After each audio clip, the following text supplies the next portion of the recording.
You know, you see? It's like citrusy. It's made with oranges, so. It's not that bad. It's not bad. Yeah. It's like my favorite thing to drink this beer with is spaghetti. I can feel that. It goes with like a nice meal, you know? So what's up? We've been holding out talking for like 30 minutes. It's like, now what have you been talking about? Well, we were talking about streaming, but the last time you were on the podcast, you've had a whole life since then. Man. So I figured that's what we talk about the most because you've been a busy boy. Yeah. Definitely, man. I played New York for the first time, played LA for the first time last year. You know, it's 2023 now, so I gotta say last year. It's crazy. That's cool. Oh, yeah. Oh, Happy New Year, man. Happy New Year. Happy New Year. Cheers. This shit. Today is the first. Today is the first It's the day. first of the month. Wake up. Oh, Cash your checks and get up. Wake up. I love Bone Thugs. Oh, dude. Oh, yeah. One of my absolute favorites. Yeah. I think they're not slept on because they actually had a lot of Billboard hits, actually. They weren't. I mean, I guess I don't know what they're up to now. I mean, it seems like all they do is get in trouble I think they now. still release. I Yeah. think Crazy and them still release a little pretty often. As Bone Thugs and Harmony, or as like their self. Kind of like sectioned off, I think, Gotcha. because they kind of fractured a little bit. A couple Yeah, years ago. I mean, they were even when I was young, when they were relevant, when they were still huge as fuck. Getting songs and Get Out. What's that movie with Queen Latifah? Oh, which one? She's in so many. They do the bank robbery. Oh, with where they have the car and it's like got rap on it. It was like the first time I ever saw a car wrapped. Yeah, It's got Jimmy Fallon in it. What's the name of that fucking movie? I'm not sure you got Jimmy Fallon in it, but Doesn't it? it's a Is it a comedy? no, Okay. it's a drama for sure. It's got Jada Pinkett Smith and how did I forget? Queen Latifah? That's wild. I'm thinking. Set it off. Okay. I don't think I saw that one. I think that's it. So you played New York. Mm-hmm. What was that like? Where? Okay, so played 2 shows. Okay. I was pretty busy. In New York alone? Yeah. Okay. I was staying with my boy Stoney. Shouts out Stoney Hoop. Go stream that man. Great rapper. You feel me? Also shouts out Tiger. But yeah, I was staying in New York. I played. You were living there. I wasn't living there. Oh, okay. I was just there, just briefly playing. I played Econ, which is this electronic based like festival. Okay. It's run by an artist named George Clinton. Great guy, great artist. George Clinton. Clinton. Oh, Clanton. I was like, never mind. Sorry. Yeah, not good. Played with a bunch of great artists, you know what I'm saying? That was at the Knockdown Center in Queens. And that was like probably one of the biggest shows I've ever done. And it was amazing. Felt amazing. I felt electrified and inspired after that. Like I've been just on the vision, since. Yeah. Riding that high. Isn't it amazing what one show can do? I did not know. Got to go to New York more often. You know what I'm saying? Seriously. All the New York homies, I'm always telling them, like, yeah. So this was like an event center, or like it was made for bands, or It was like a little event space. space? Cool. 3 stages. I was on the club stage. There was a main stage and an outdoor stage. Okay. And, So you were inside. Mm-hmm. Nice. You weren't walking the people in. You were actually in the thing. That's fucking wicked, dude. We were in like it was like a crazy room that was narrow, and it was like hella people. Like a hallway room? Where It's there's not just like a hallway, like a but chute? it's like a little, looked like a warehouse, kind of. Okay. But I played that.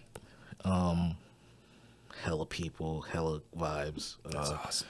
And then I played Brooklyn with my boy Ronnie, the promoter. Shouts out him. I'm about to actually go play for him again in St. Louis in February. Nice. Where at? We don't got a venue yet, but Okay. once I got a venue, I'm gonna be posting that for sure. Do it. But that's looking like late February. But yeah, I played for him in Brooklyn at Purgatory, the Purgatory Bar. It was cool. Purgatory Bar. Yeah, that's what. Well, they call it Purgatory though. That's what it's called. Is it like underground? Like underground? It's pretty underground. It seems like a pretty niche, type of place. Yeah. You know what I'm saying? I'm trying to picture. I've never been up there, so I don't know anything. It was like about, a gay bar. So like when you go in there, you could see the board. There's a board in there that says like gay beer. Gay beer. Yeah, I'm dead ass. It's cool though. It's vibes. Sounds fucking awesome. So did you go? You play? Was that the beginning of the year? New York was like early on. That was like August. August. Mm-hmm. Was LA after or before? Before August or what? No, before or after New York, like playing New York. Well, I was there for about 5 days, and I played those two shows within those 5 days. So I was like back to back. So you played L.A. and New York in 5 days? Oh, not L.A. and New York. I meant the Queens and Brooklyn. No. I meant the Queens and Brooklyn show. I played L.A. Dude, I was about to say, God damn. I played L.A. in May. Oh, okay, so before. Okay. Was that with Goon and all them? That was with my boy Pretty, Kevin Bedford, Tim the Terrible, Oh, was it that outdoor fest thing they played? It wasn't an outdoor fest. It was inside. It was a little venue in downtown. It was like the Arts District. Okay. Yeah. It was called Resident LA. Yeah. Resident LA. Yeah, it's pretty cool. I've never been, man. I drove past LA this year. I went out to the mountains, but we've like... That's a nice little cool drive. Dude, it's a You ever go drive. through Calabasas up to Malibu? Yeah. We went through, what's that, where everyone goes and does all the drugs? That fucking... it's like the little trees. The U2's got an album named after it. Fuck, man. My fucking brain does not work half the time, I swear to God. What is the name of that? Joshua Tree? Joshua Tree. We drove through Joshua Tree, across, like down and around, and then up through all the orange groves. Like, we drove. Yeah. We didn't fly or nothing. That's a lot. There's a lot of road out there. Dude, that is a wild-ass trip. Everyone should take that trip. That is amazing. But we drove past it. That's about all I've got. I've never been further north than I've been to like South Dakota and shit, but never like on the East Coast. Farthest north I played was Wisconsin during the pandemic, Wisconsin during the pandemic? Yeah, I That's played wild. like at the beginning. So I played St. Louis and Wisconsin at the beginning of the pandemic, and I went to University of Madison. Okay. And, I was just fixing to say, what is in Wisconsin that you would possibly be playing at? University. That's it. That makes sense. University of Madison. And it was pretty cool. Seems fun. College, probably fucking party animals. My first St. Louis show was dope, too. I really look forward to going back in February. Did you play that this year, too? That was during the pandemic. Oh, okay. That was like 2020. 2020.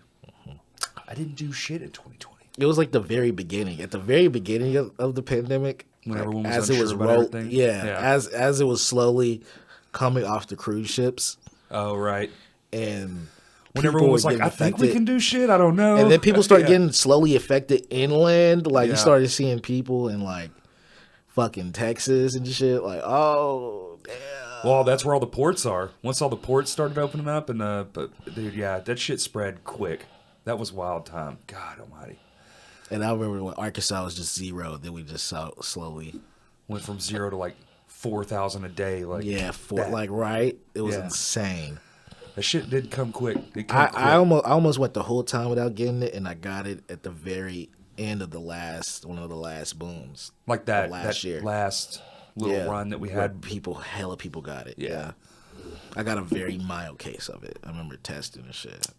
I did too. That was what mine. I was working and somebody said, it's all mine. Some kid brought it from school, and I was working in their home. Boom, got it done. Mm-hmm. Okay, I kept working because they already had it. I was like, fuck it. It's a really it's like a really body ache. Yeah, it's like a huge body ache. That's what mine was too. Achy as fuck. Yeah, it's sore. You just kind of just want to not do nothing. Yeah. Like it's just like I'm just gonna chill. Like.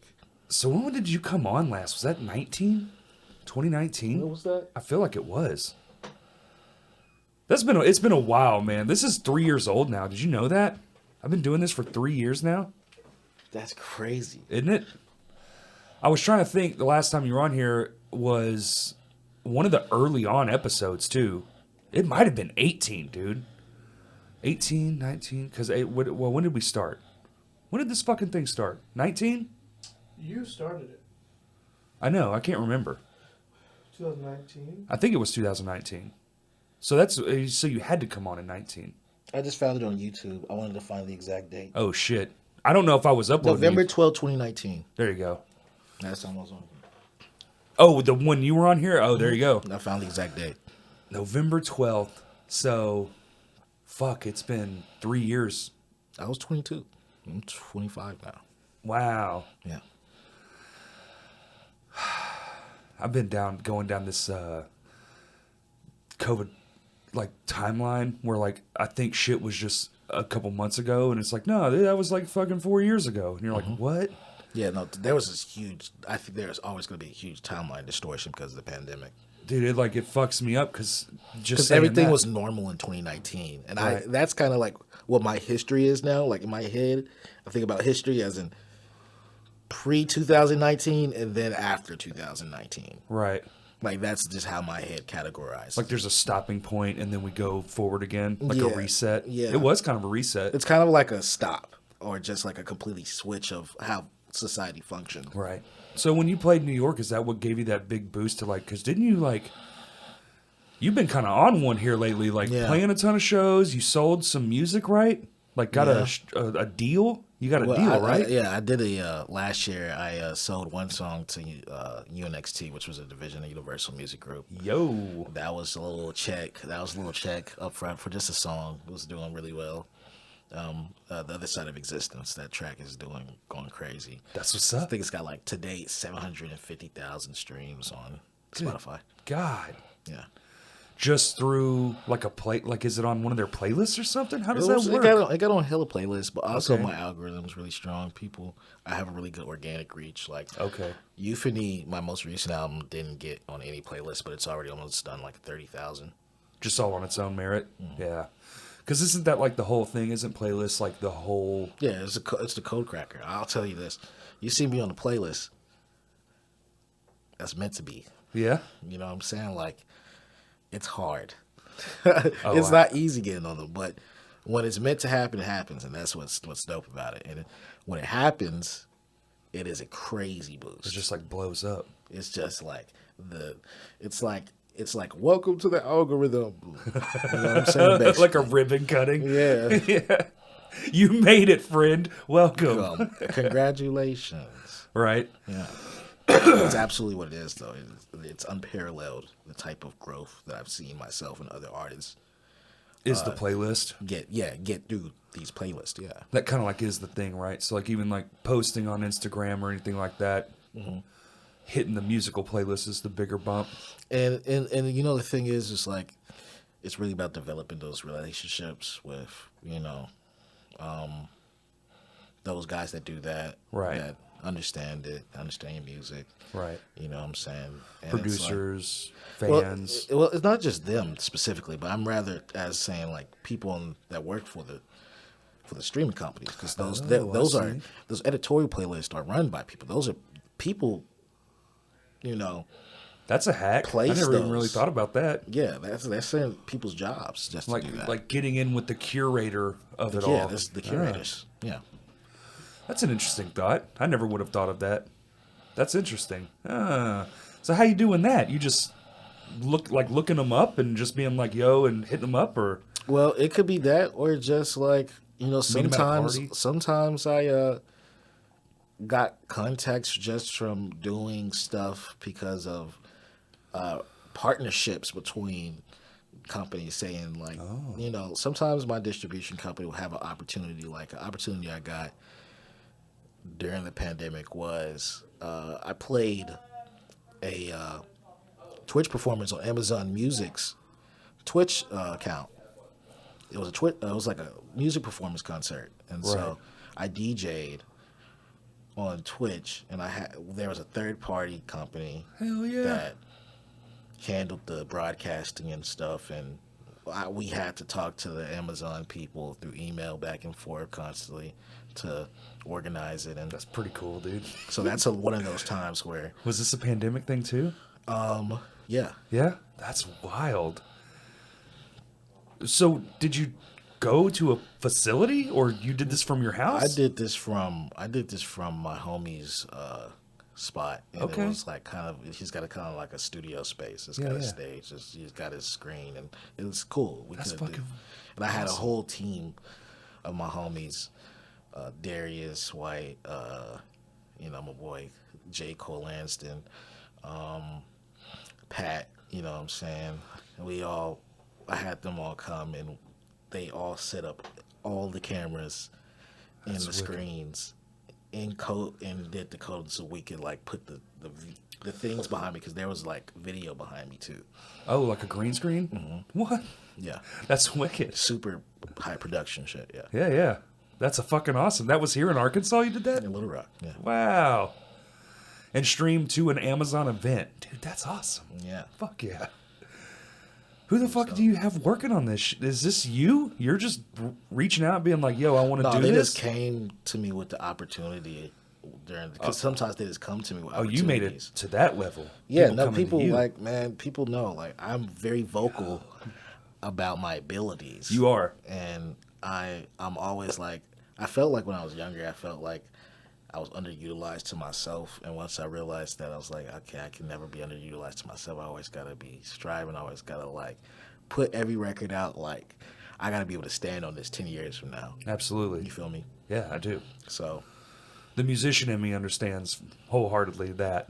You don't want to do something you don't believe in because what's the fucking point? exactly. If you don't believe in yourself, no And- one and else if- is going to. And if you truly believe in what you make and you truly walk that and really live that and the music is good, then shit falls, in your favor. And that's all I'm standing on, really.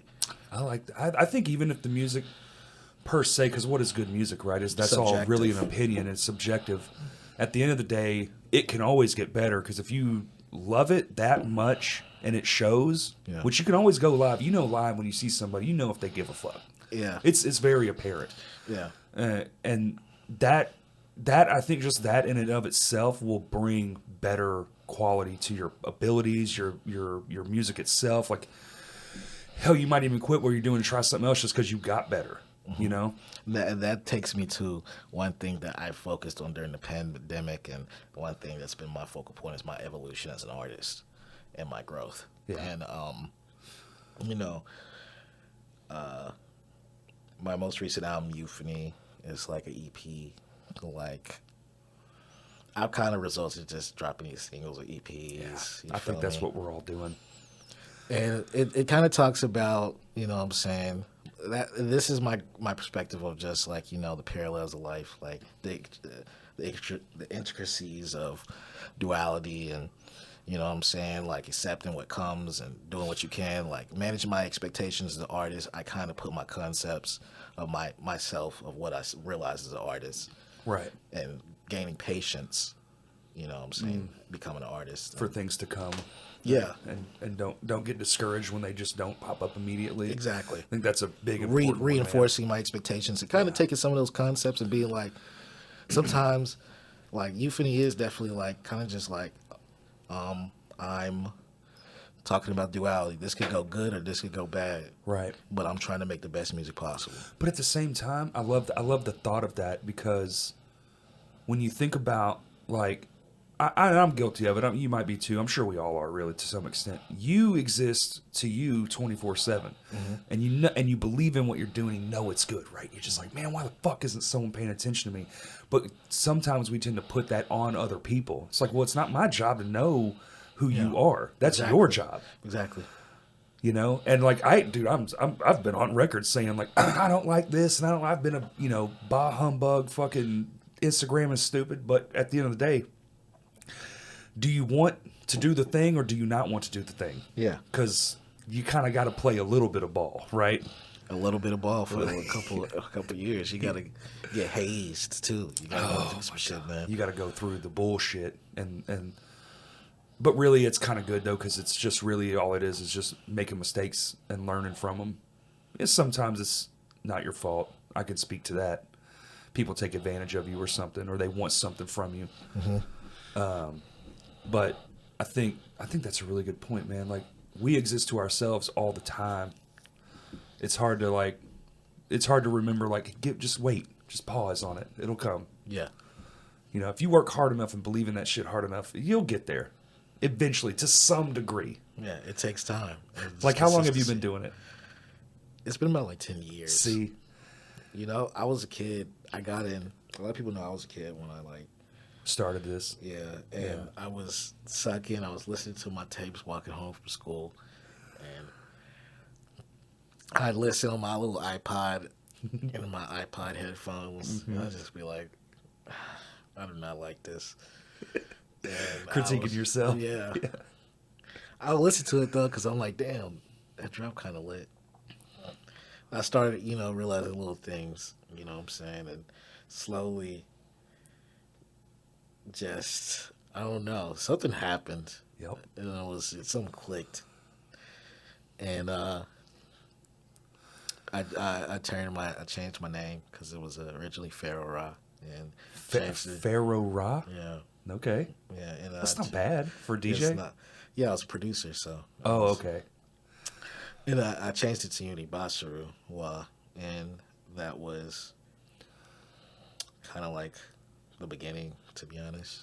The beginning of the new new era. The new era. Yeah, as an artist. And was that when, like, would you say that's when things really started clicking? Yeah, that's Not- absolutely when. Not things just for started. you, but like your career too. Yeah, Yeah. When'd you drop what was it? Unibashura? Uni Basa. Basa. Wa. Ruwa. Okay. Yeah, it's crazy. It's a tongue twister. That's why I shortened it to Uni.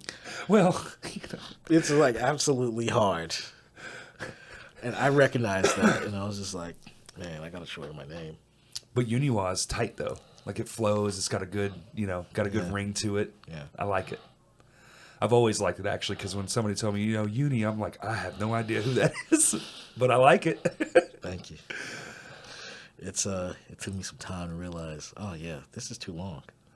But once I realized that, I instantly just went to just shorten all my names, everything. Right.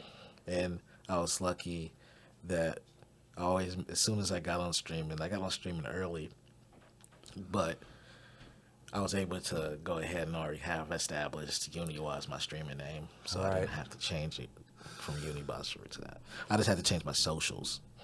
Oh, fair. Yeah. But I mean, so how old are you, Uni? I'm 25. 20. Okay, so that would actually make a lot of sense. I was gonna say, well, surely you had it before streaming existed, but I'm thinking about I was like myself. 17 when I Yeah. got on streaming. Okay, so not. Well, how long ago? What was that? What, 25, 17, 5, 7? So 7, like 7, 8 years, something like that. So right at the beginning, like 3 years into like just doing music. So you were putting out. Was this like, I'm gonna just drop it on like a small platform, or did you just go for broke and just fuck it? I'm putting it on Spotify, Apple. It all kind of this? started like, okay, I was on YouTube, Okay. and I had a YouTube page. I had a couple YouTube pages before my current one. One got eaten by the Google Plus integration of death Yes. incident of 2016, 17. Yep. Terrible time. I So think you it was just like lost all 15. that. Yeah, I lost one of my pages. It had 4,000 subscribers. I lost it. So I would have had monetization, like everything. I would have had like 8,000 or 10,000 now if I didn't lose that page. But And that's a great mark too. That's so hard to get to. it I'll- is. I'm at 4,000 on my new one. Dude, we're at 3 years. You're at 4,000? 4,600 something. I need to know your secrets because we are at 3 years and we just crossed 200. Release a lot of music and a lot of content. Just go live. It's- Go live on your page. You know. That what I I'm saying? heard. The live, and I'm seeing now too the shorts. I need to start getting into Yeah, that. definitely do shorts and just tease. Are you doing shorts? Are you on that game yeah. yet? I do memes. So like, Okay. since I make memes and I used to run meme pages and shit, like I'm already into like kind of like doing shit that's not Okay. already like. People know me as a musician, but I like to be perceived through other routes, Right. mediums, and so I like making shorts and memes, Okay. or me like DJing or playing keys or something, you know. That's what's up. I didn't know that about you. A meme maker, huh? Are you talking about like visual memes or just like Spider-Man, 3 clouds over their head, whatever? You know, the one where Like- they're all doing this shit. Like visual memes in the sense that like it'll be a picture, Okay. a crazy funny picture of me. It'll have like funny like transition effects, and it's just transitioning like, Okay. and it's got like trap music over it, and it's just like So, I did hear a nugget of this from some. I do a lot of on my Instagram. A lot of the things I follow, like a lot of like people who are like in the music industry. Like they're gonna tell you things that they're seeing and doing. And there's I a do guy. too. There's a guy who made his whole shit by taking anime clips, just anime, and sticking like if you took an anime clip and stuck a Yuni Wa track under it, but it hits that anime algorithm, and then all you're really looking for is for them to use your song too, not the clip itself. It doesn't. That has nothing to do with it. But you upload that little snippet, and that's what goes That's viral. the And you thing. just link that to your player, and Yeah. it just runs with the hills. Is that kind of what you're doing with the memes, or are you just kind of like free for all? I'm just free for all. Free for all? Just do it for fun, kind of. It's an expression. Does It's it work funny. though? Like, It's funny to me. They get pretty. They Get some pretty good hits? yeah, it's pretty decent. yeah. You know what I'm saying? It's pretty cool. Are you doing that on all the stuff, or just like an Instagram thing? No, I just do it depending. TikTok. Not always on every social, but like sometimes it's on every other social. Phew, man, I get inundated. I don't know if I was built for it. All the socials, all the platforms. Are you on TikTok yet? Oh yeah, Yeah, of course. I have multiple TikTok accounts. Multiple TikTok accounts. Shit. Would you recommend it for a musician? Like, let's just stick with the music thing. Like, as me, being in like four bands. It's a great avenue to be discovered, to be honest. But it's just But I'm in like four things. So do I stick to one thing, or do I make four different accounts? Like, do I make it about me? it depends on what your marketing like is. Like I only make those accounts to try to make also like tastemaker accounts of music I actually like too. Right. Like I push music I actually like that I'm So passionate you're about. you're through more like these. a funnel. Like people Yeah. can come to Yuni Wa I TikTok try to and find- create memes and music tastemaking in one thing. That's cool. From some of those accounts. Some of those are not attached to Uniwatt at all. Oh, okay. It's just a passion thing. Mm-hmm. Ah, all right. I'm struggling right now with the TikTok thing. Like, I know I should be on there, and I've been convinced that I should be, but you know, I'm a bit of a curmudgeon. So I'm finding it hard to like, okay, if I'm gonna do it, do I have to do four of these fucking things for like every avenue I'm in, or can I just do one thing and make that the thing, and hopefully people, whichever side of me they fuck with, they'll just go to that. I don't always do them too. It's like when I feel it and I have some, I'll go do it. It's not like I'm always doing it all the time. I don't think forced is the way to go. See, I don't want to feel forced to do anything. Exactly. That's Yeah. the thing. I don't like that either. Yeah. That's why I only do it when I feel like it. Do you have that problem? Like, I've always wondered this about like y'all's into stuff where you're like producing beats and shit like that. It's like you're constantly going to a studio. I assume that's probably a big part of your life. I work out the crib. You know, I make almost every major album I've ever made. Really? When you're Yeah. working with like an artist or something like that, or When I work with an artist, I'm going to the studio. to the studio? Yeah. Is there ever like, because I know, like on my end of things, which I'm sure you're familiar with, it's a band. You write all these songs in a practice room, and you're kind of just you've perfected it in such a way that now it's like, okay, we know we can do this in a week. We book a week of time, it's done. But you don't really get. Do you? I guess what I'm asking is like, are you coming in with say a beat, maybe somebody bought from you, or you say just show up and we'll figure it out in the studio? Is it that easy where you're just like, fuck it, just come and we'll figure it out? Or is it like, If they, if they usually buy tracks, and if they already, have the song written, then I'm like, if you're ready to record, we can record. But it's usually dependent on where they are at their process Okay. and how comfortable they are with, because not everybody can just freestyle or just do cut reference tracks, and everybody's, also everybody's way of creating is different sometimes, especially in that field. Yeah. So oh, you got guys I'm sure that can just put it all in their head, guys that are coming up off the dome, yeah, guys that have to write every single, even down to the syllable out.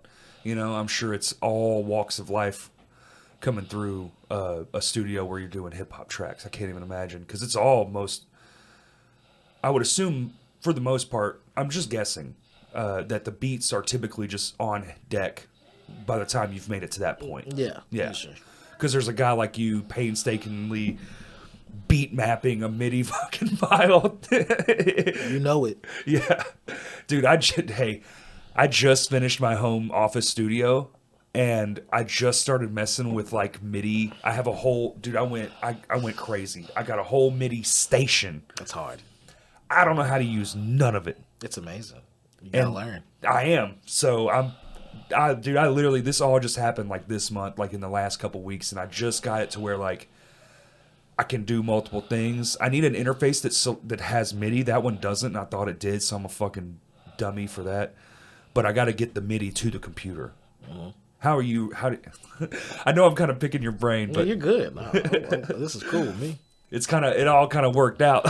Yeah. I got a MIDI guide. I don't know shit about it. Yeah. I got a piano. I got 2 pianos. Mm-hmm. And I got about 3. You got 3? Mm-hmm. I want one of those. What are the drum machine? I don't even know if that's what they're called anymore. Beat pad? Yeah. Yeah. It's mine's is a Akai MPD 26. Fuck yeah. And then I have another Akai product that's just knobs. Just knobs? Oh, I think I know what you're talking about. Yeah. I used to use it to mix. Really? Yeah, but now I just have my DJ controller. Yeah. Mm-hmm. Oh, I've seen that live, right? Mm-hmm. Where you just fucking shoot, cut it off. Mm-hmm. I got faders and all that. Uh-huh. I love that. I'll quit picking your brain. I know this isn't supposed to be an that's interview, cool. but like we started going down the MIDI rabbit hole, and I was gonna say, man, I love MIDI, dog. It's an art. I stay up really late at night with MIDIs in my arms, like with my girlfriend. Yeah. You feel me? Like I do.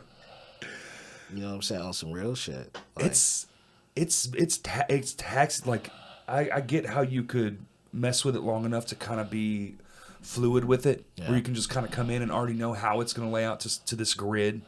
But as far as I also adjust my impact time. Like my velocity and all the and like a drum set. Like I'm trying to do a drum, so I had Justin send me a drum track because he's kind of familiar with the stuff, and that's how he does it. Mm-hmm. And I was like, send it to me. I'm just gonna tear it apart and start messing with it, dude. I got to kick, snare, hi-hat. And I was like, I think I'm done for the day. I cannot figure this out. I don't know. I don't know, man. That's going to take a hot second. Mm-hmm. Shout out to everyone who's doing this, because I feel like a lot of people, this is the way you do music now. Yeah, man. Like drums, they're all MIDI. Everyone's just out here typing away on a piano and just making whole drum beats. I'm like, fuck. How long does it take you? Seriously. Like from start to finish on a song, what's a normal? It can vary. It can vary depending on like, man, because usually I'm like blown. You know, I'm high. Right. And I'm usually like when I say I'm master at work, like hours of just, you know, like really finding like what I really wanted to hear. You know what I'm saying? Because it's like, I'm not going to lie, what I want to hear has grown to be more complex over time. And that can range from like a couple hours to like weeks, months, you know what I'm saying, a minute, man. It's like, it can range, seriously. Like, that's scary. Months. It's been months, oh my God. Yeah, I don't think it's something you can just... I'm just so used to being able to sit down and just get it out of my brain instantaneously. Sometimes it's easy. Sometimes I got to come back to some a minute after I've listened to it. Sometimes I got to keep listening to it over and over again. You ever just like get something going and go, never mind, this is stupid, and just abandon it completely? Yeah, I've done that so many times. Yeah. It happens. I try not to do that actively now that I'm like way more capable than I used to be. Now I'm just like, I can do something with this now.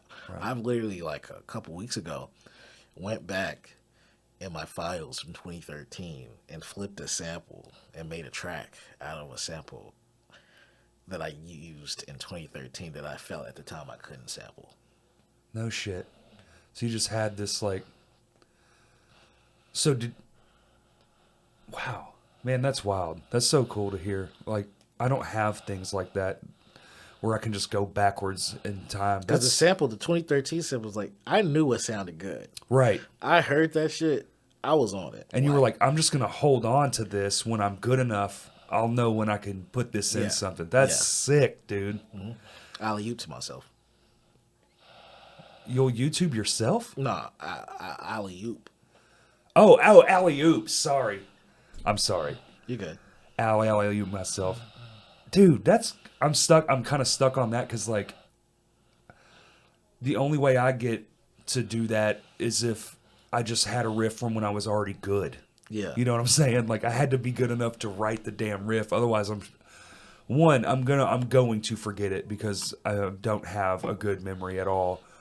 But like playing guitar, I still don't think I'm a great guitar player. Like, I'm Yeah. good enough to get by and write songs, but all the structures are very, very simple. So I could never hear something and go, oh, like in 5 years, I know for a fact I'll get that. And you're over here like, I got folders of this shit. That's awesome. Yeah, right? I love that. It's crazy. So what else you been up to, man? You've been crazy busy. I've been also in between coming out and playing these shows. I'm really just taking my time and just relaxing and working on my next album for trying to get an album out with a label in LA. Don't want to say too much right now, Yeah, but yeah. in talks and trying to get a really great experience together. I'm already working on my next project, and I've got a lot of passion towards looking at this year, and I definitely want to set a very big stride in contemporary electronic music, and that's like what I'm really focused on musically. But you know, when I'm chilling like watching TV, watching like Right. shows and shit, Sure. like movies. You know what I'm saying? I'm wondering, like, when a guy like you who has like what you're doing in music, what does that even look like? Is it more like a massive like distribution style thing where we're gonna stick this in clubs, we're gonna stick this in like the industry, like studios, people can pick through. You know, I'm sure those bigger studios, they just have catalogs of beats that they can just sift through and take. And You know, I layer. give people my contact, I network, and I always offer, you know, to work. And I make a lot of contacts and just try to see how I can like help them with their sound or their artist sound, or Oh, so you can do that too. yeah. And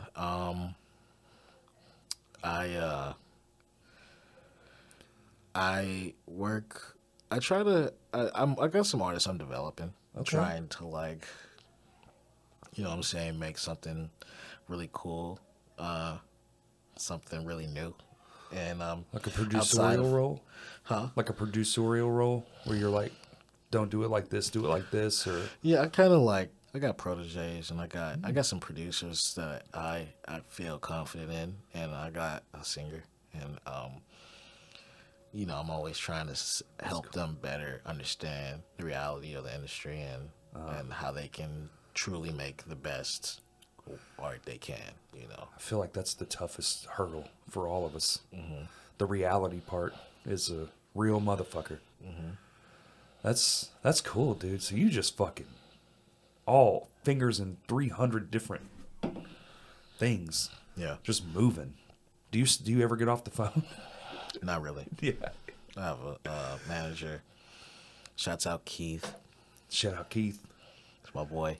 Shouts out Randy. Said it part of your group Yeah, management that's team. like lawyer and manager, basically.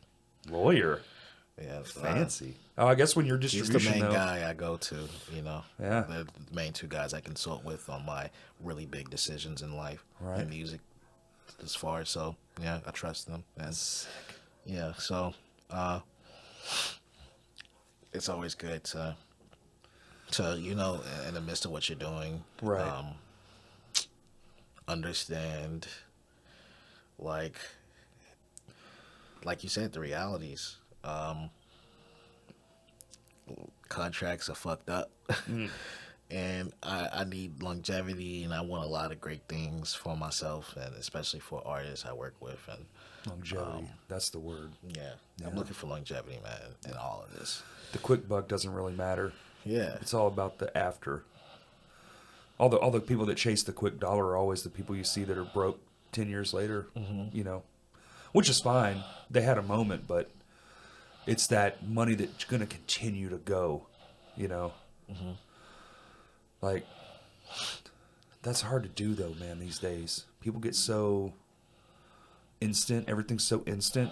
It's like music. It's like music is like convoluted because like these new artists get in, and then as soon as you get into the industry, you got like all these people trying to scam you. Oh, dude. And then you got all these emails that like Spotify sent you a use this playlist, and it's like a fake Spotify like for artists thing. Like I've seen that shit. Like, and you got guys who can't afford get promotion for $150. Like, right. Like, and it don't be shit, bro. It's crazy how many like advertised music scams are on Instagram, dog. Like, oh, it's infinite, man. Have you seen now? Every time you make a post, if it's like related to something, you'll get 20 comments. Share it on this. Have you seen this shit going around now? That's like the new scam. Promote it on at, new label media. And you're like, no one knows who this is. This is clearly bullshit, bot activity. But it is. But imagine if you don't have someone to go through all that. That's the algorithm. Right. That's crazy. It's just sending that to you.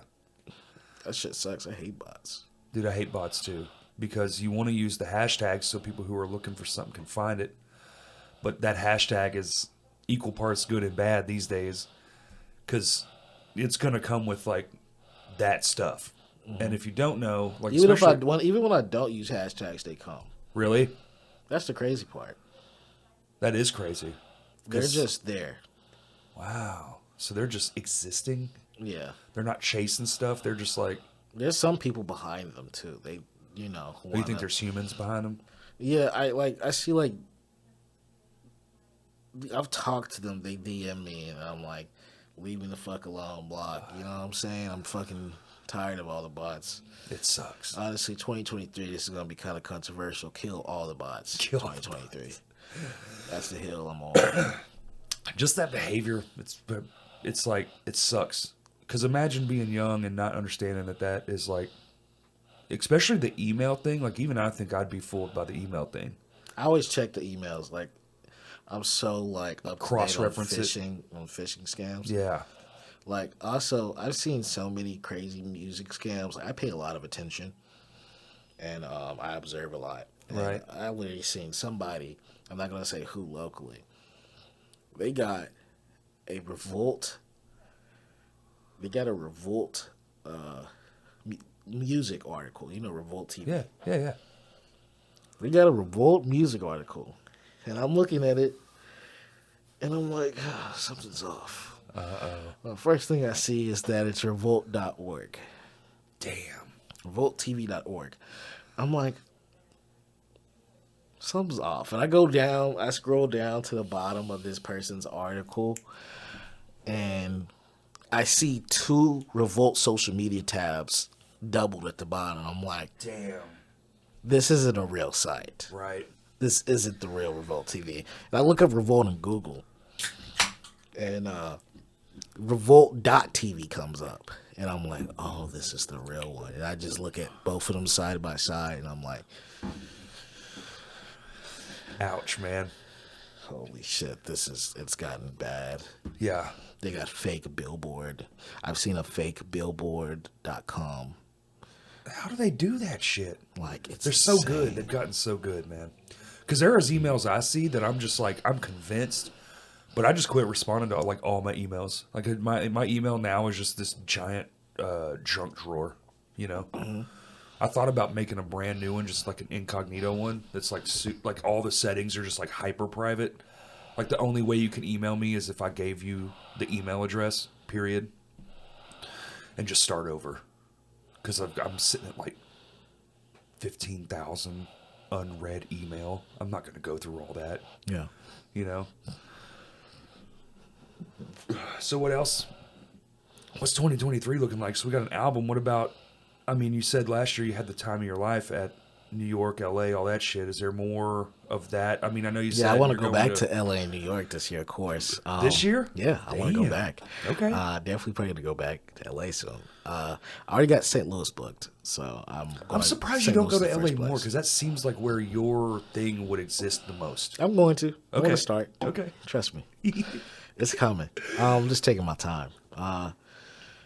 But St. Louis is already booked. I think I'm going to be playing UCA in February right before I go to St. Louis. I think. Okay. Yeah, I got a couple dates already. So Already? I'm just before I even left last year. I was already had these dates. Damn. So That's good. Getting ahead of the game is good. Just saying yes to something that comes up quick, kind of. I like booking ahead of time too. But then again, we only play a handful of shows a year, so it's a little easier. Mm-hmm. I haven't been out of state in quite a while. it gets grueling when you're just doing. No, especially when it's those distances, because that's airplane shit. You ain't driving that. Yeah, I remember when I was in New York and I was sleeping and I was on the. This is right before my show. It was like a day before my show. I think I was on an air mattress, and it was cool. It was cool. It was comfortable. And you know how you can't really stop it, but air mattress kind of lose air. Yep. And then I remember I tried to yank up. Yeah. Well, as I felt like I was like kind of like seeping in. And I like pulled something in my thigh. Of course. And I just, wow, that hurt so bad. It was insane. I was just like, and it's like 3 a.m, so I'm like covering my mouth, like trying not to scream because I'm a real nigga. I don't like to, cause discomfort to other people. You feel me? If I'm sleeping in a spot, you know what I'm saying? Just sit there and deal with it. Yeah. I played football and shit, yo. Like you're just sitting there 3 hours. Like I'm glad y'all are up. My back is fucking killing me. Yeah, it was like my thigh. It's like the muscle, It's probably just dehydrated, man. You got the. Was it a pull? You know what I'm saying? Like some lactic acid buildup. Yeah.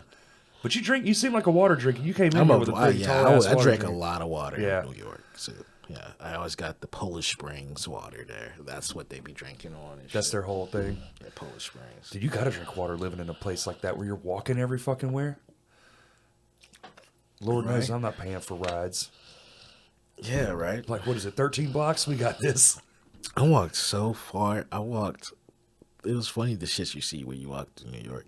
I saw something like it's got a Smokers Hub, and it was like pouring up. It was like it was like logo.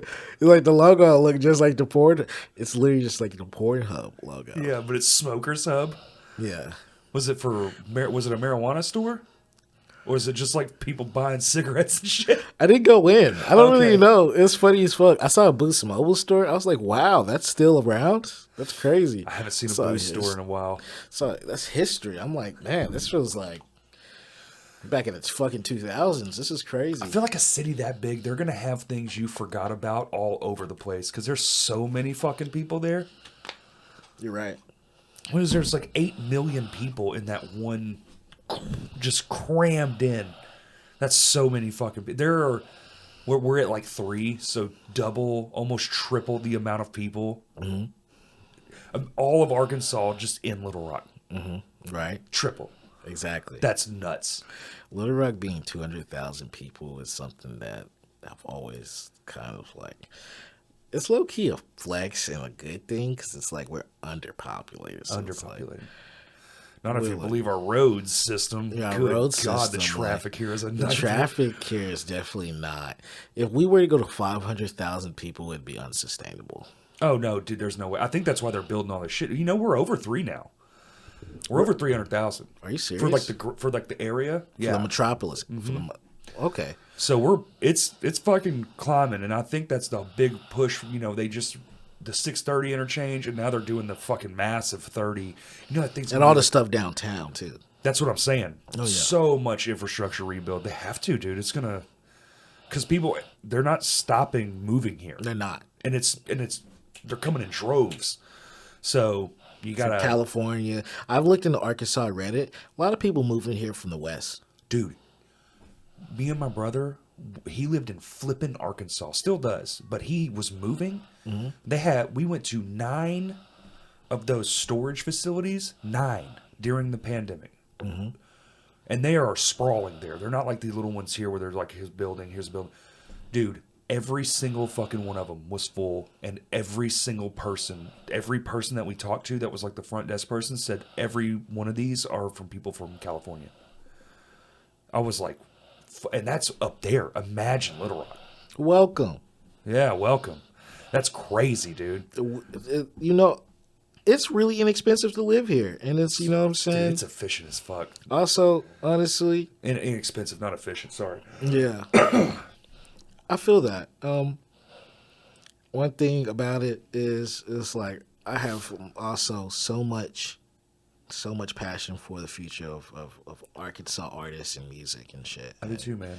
You know what I'm saying? It's a big reason behind this whole thing. Mm-hmm. I think it started in... I think the real push of it all came back. Because it used to be something really special, but now there's more to it. I'm not going to say it's perfect, because nothing's perfect. That's a ridiculous thing to say, but there's way more... Like, back when I started, you would never see a guy like Yuni Wa or Mac Louie at a metal show, and you certainly wouldn't see him opening the fucking show. Mm-hmm. And now that's a reality, and we're doing shit like that all the time now, and it's so fucking sick. There was someone, I can't remember who, they were telling me a story that they had a show, and somebody came up to them and told them, they were like, you had this act, this act, this act, and this act, and they all played in the same spot, and it was all different shit, and it was amazing, and everybody loved it. And they were like, this is one of the coolest things I've ever seen. I feel like we're almost pioneering that. We are. Also, shouts out, you know what I'm saying, Go and Dig Our Song. Got to give out a shout out to my boy Absolutely. in LA. Doing it. He, I can say, spearheaded a lot of shit. Got me on DJing, you feel me? At Right. Rev and doing Fire Room. The Fire Room thing was Yeah. huge. And I would always, man, I've been so busy. I played Arkansas so much. Like, I played at least over 55 times. Like, Locally? yeah. Oh, yeah. I feel that. Yeah, I feel that. Like, but it's crazy because... And in a short span, because what you said 25 and you were doing shit at 17? Yeah, I started DJing when I was about 18, 19. That's awesome.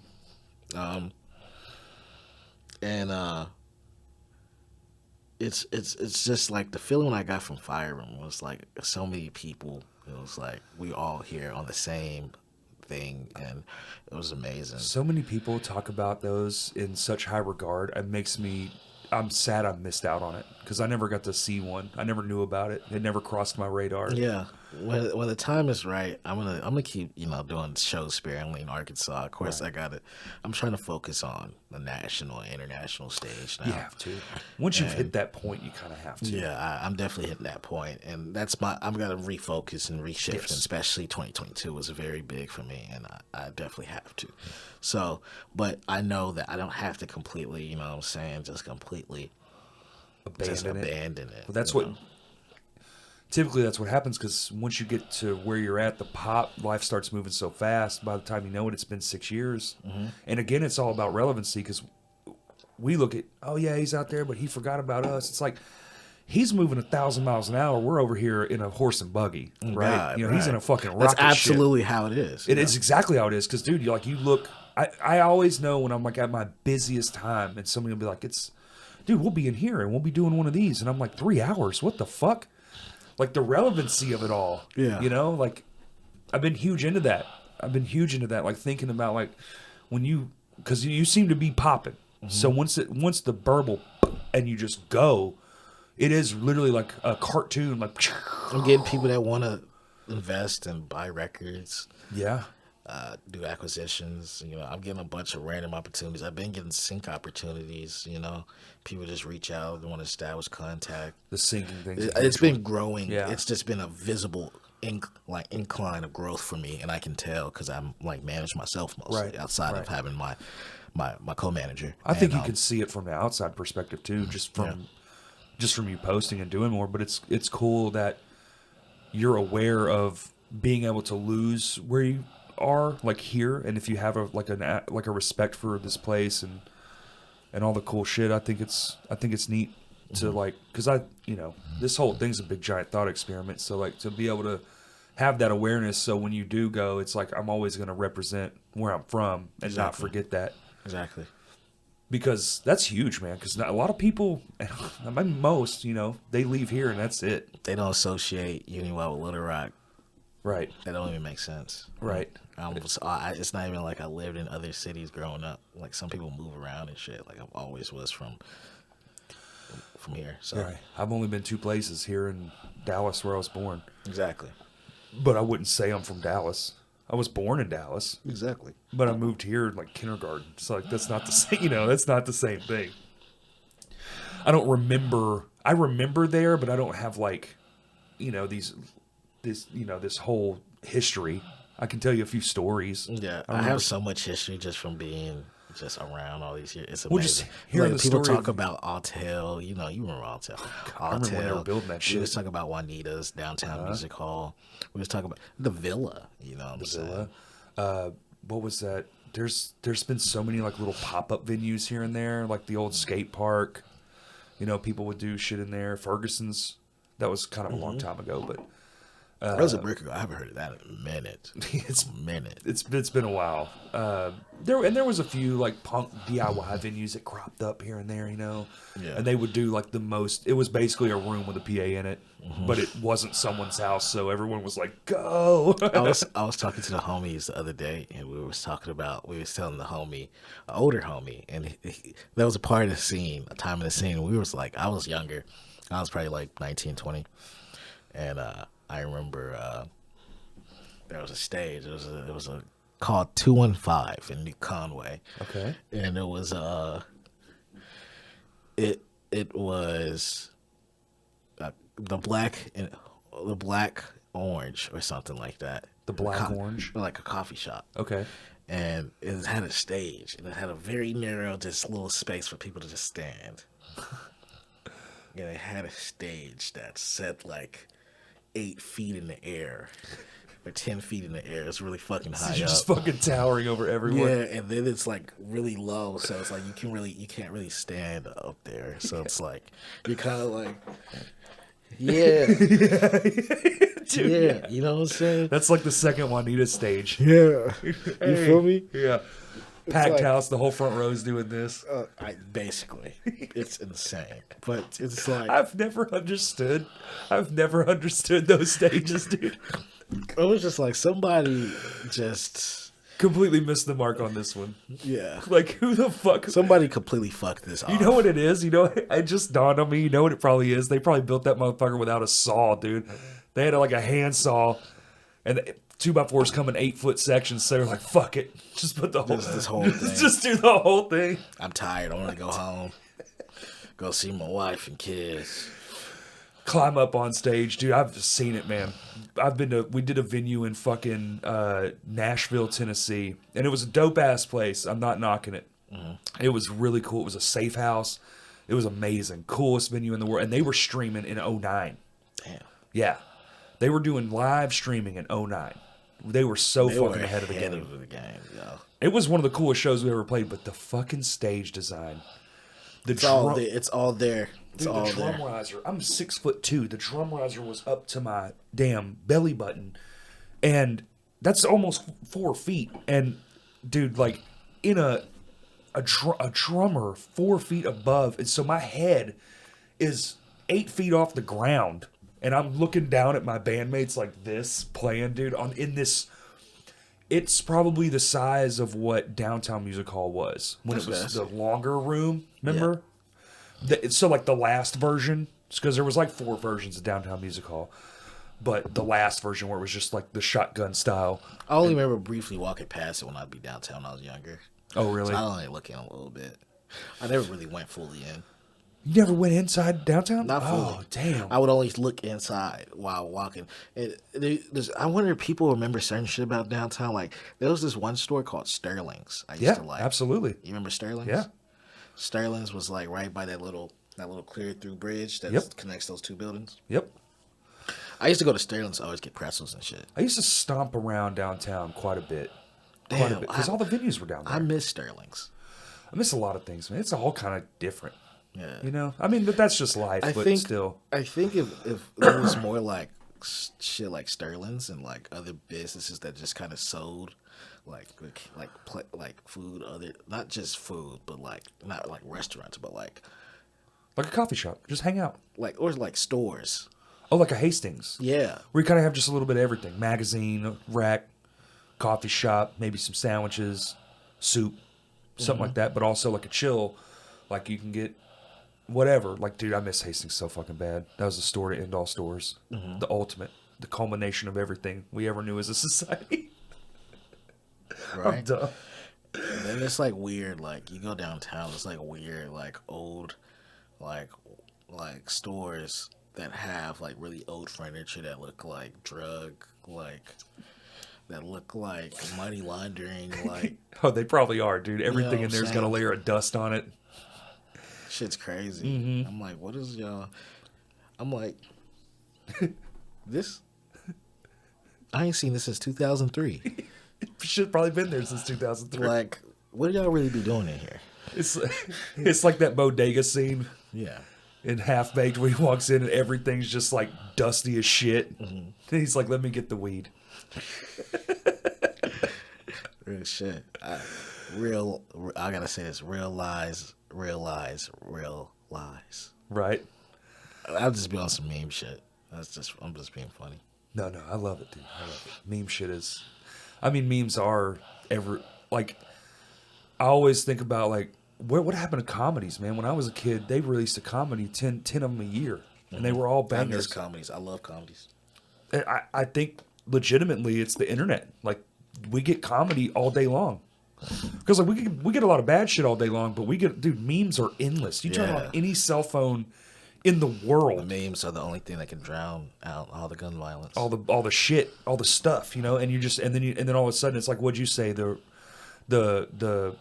you know the three Spider-Mans pop up and it's got some crazy ass caption on it. And now I'm chuckling to myself in a dark room while my phone charges. Like, man, it's one of the more better things that have come out of recent technological advancements, and I must say that they also swayed an election. So now I wonder about the true power and intent of memes.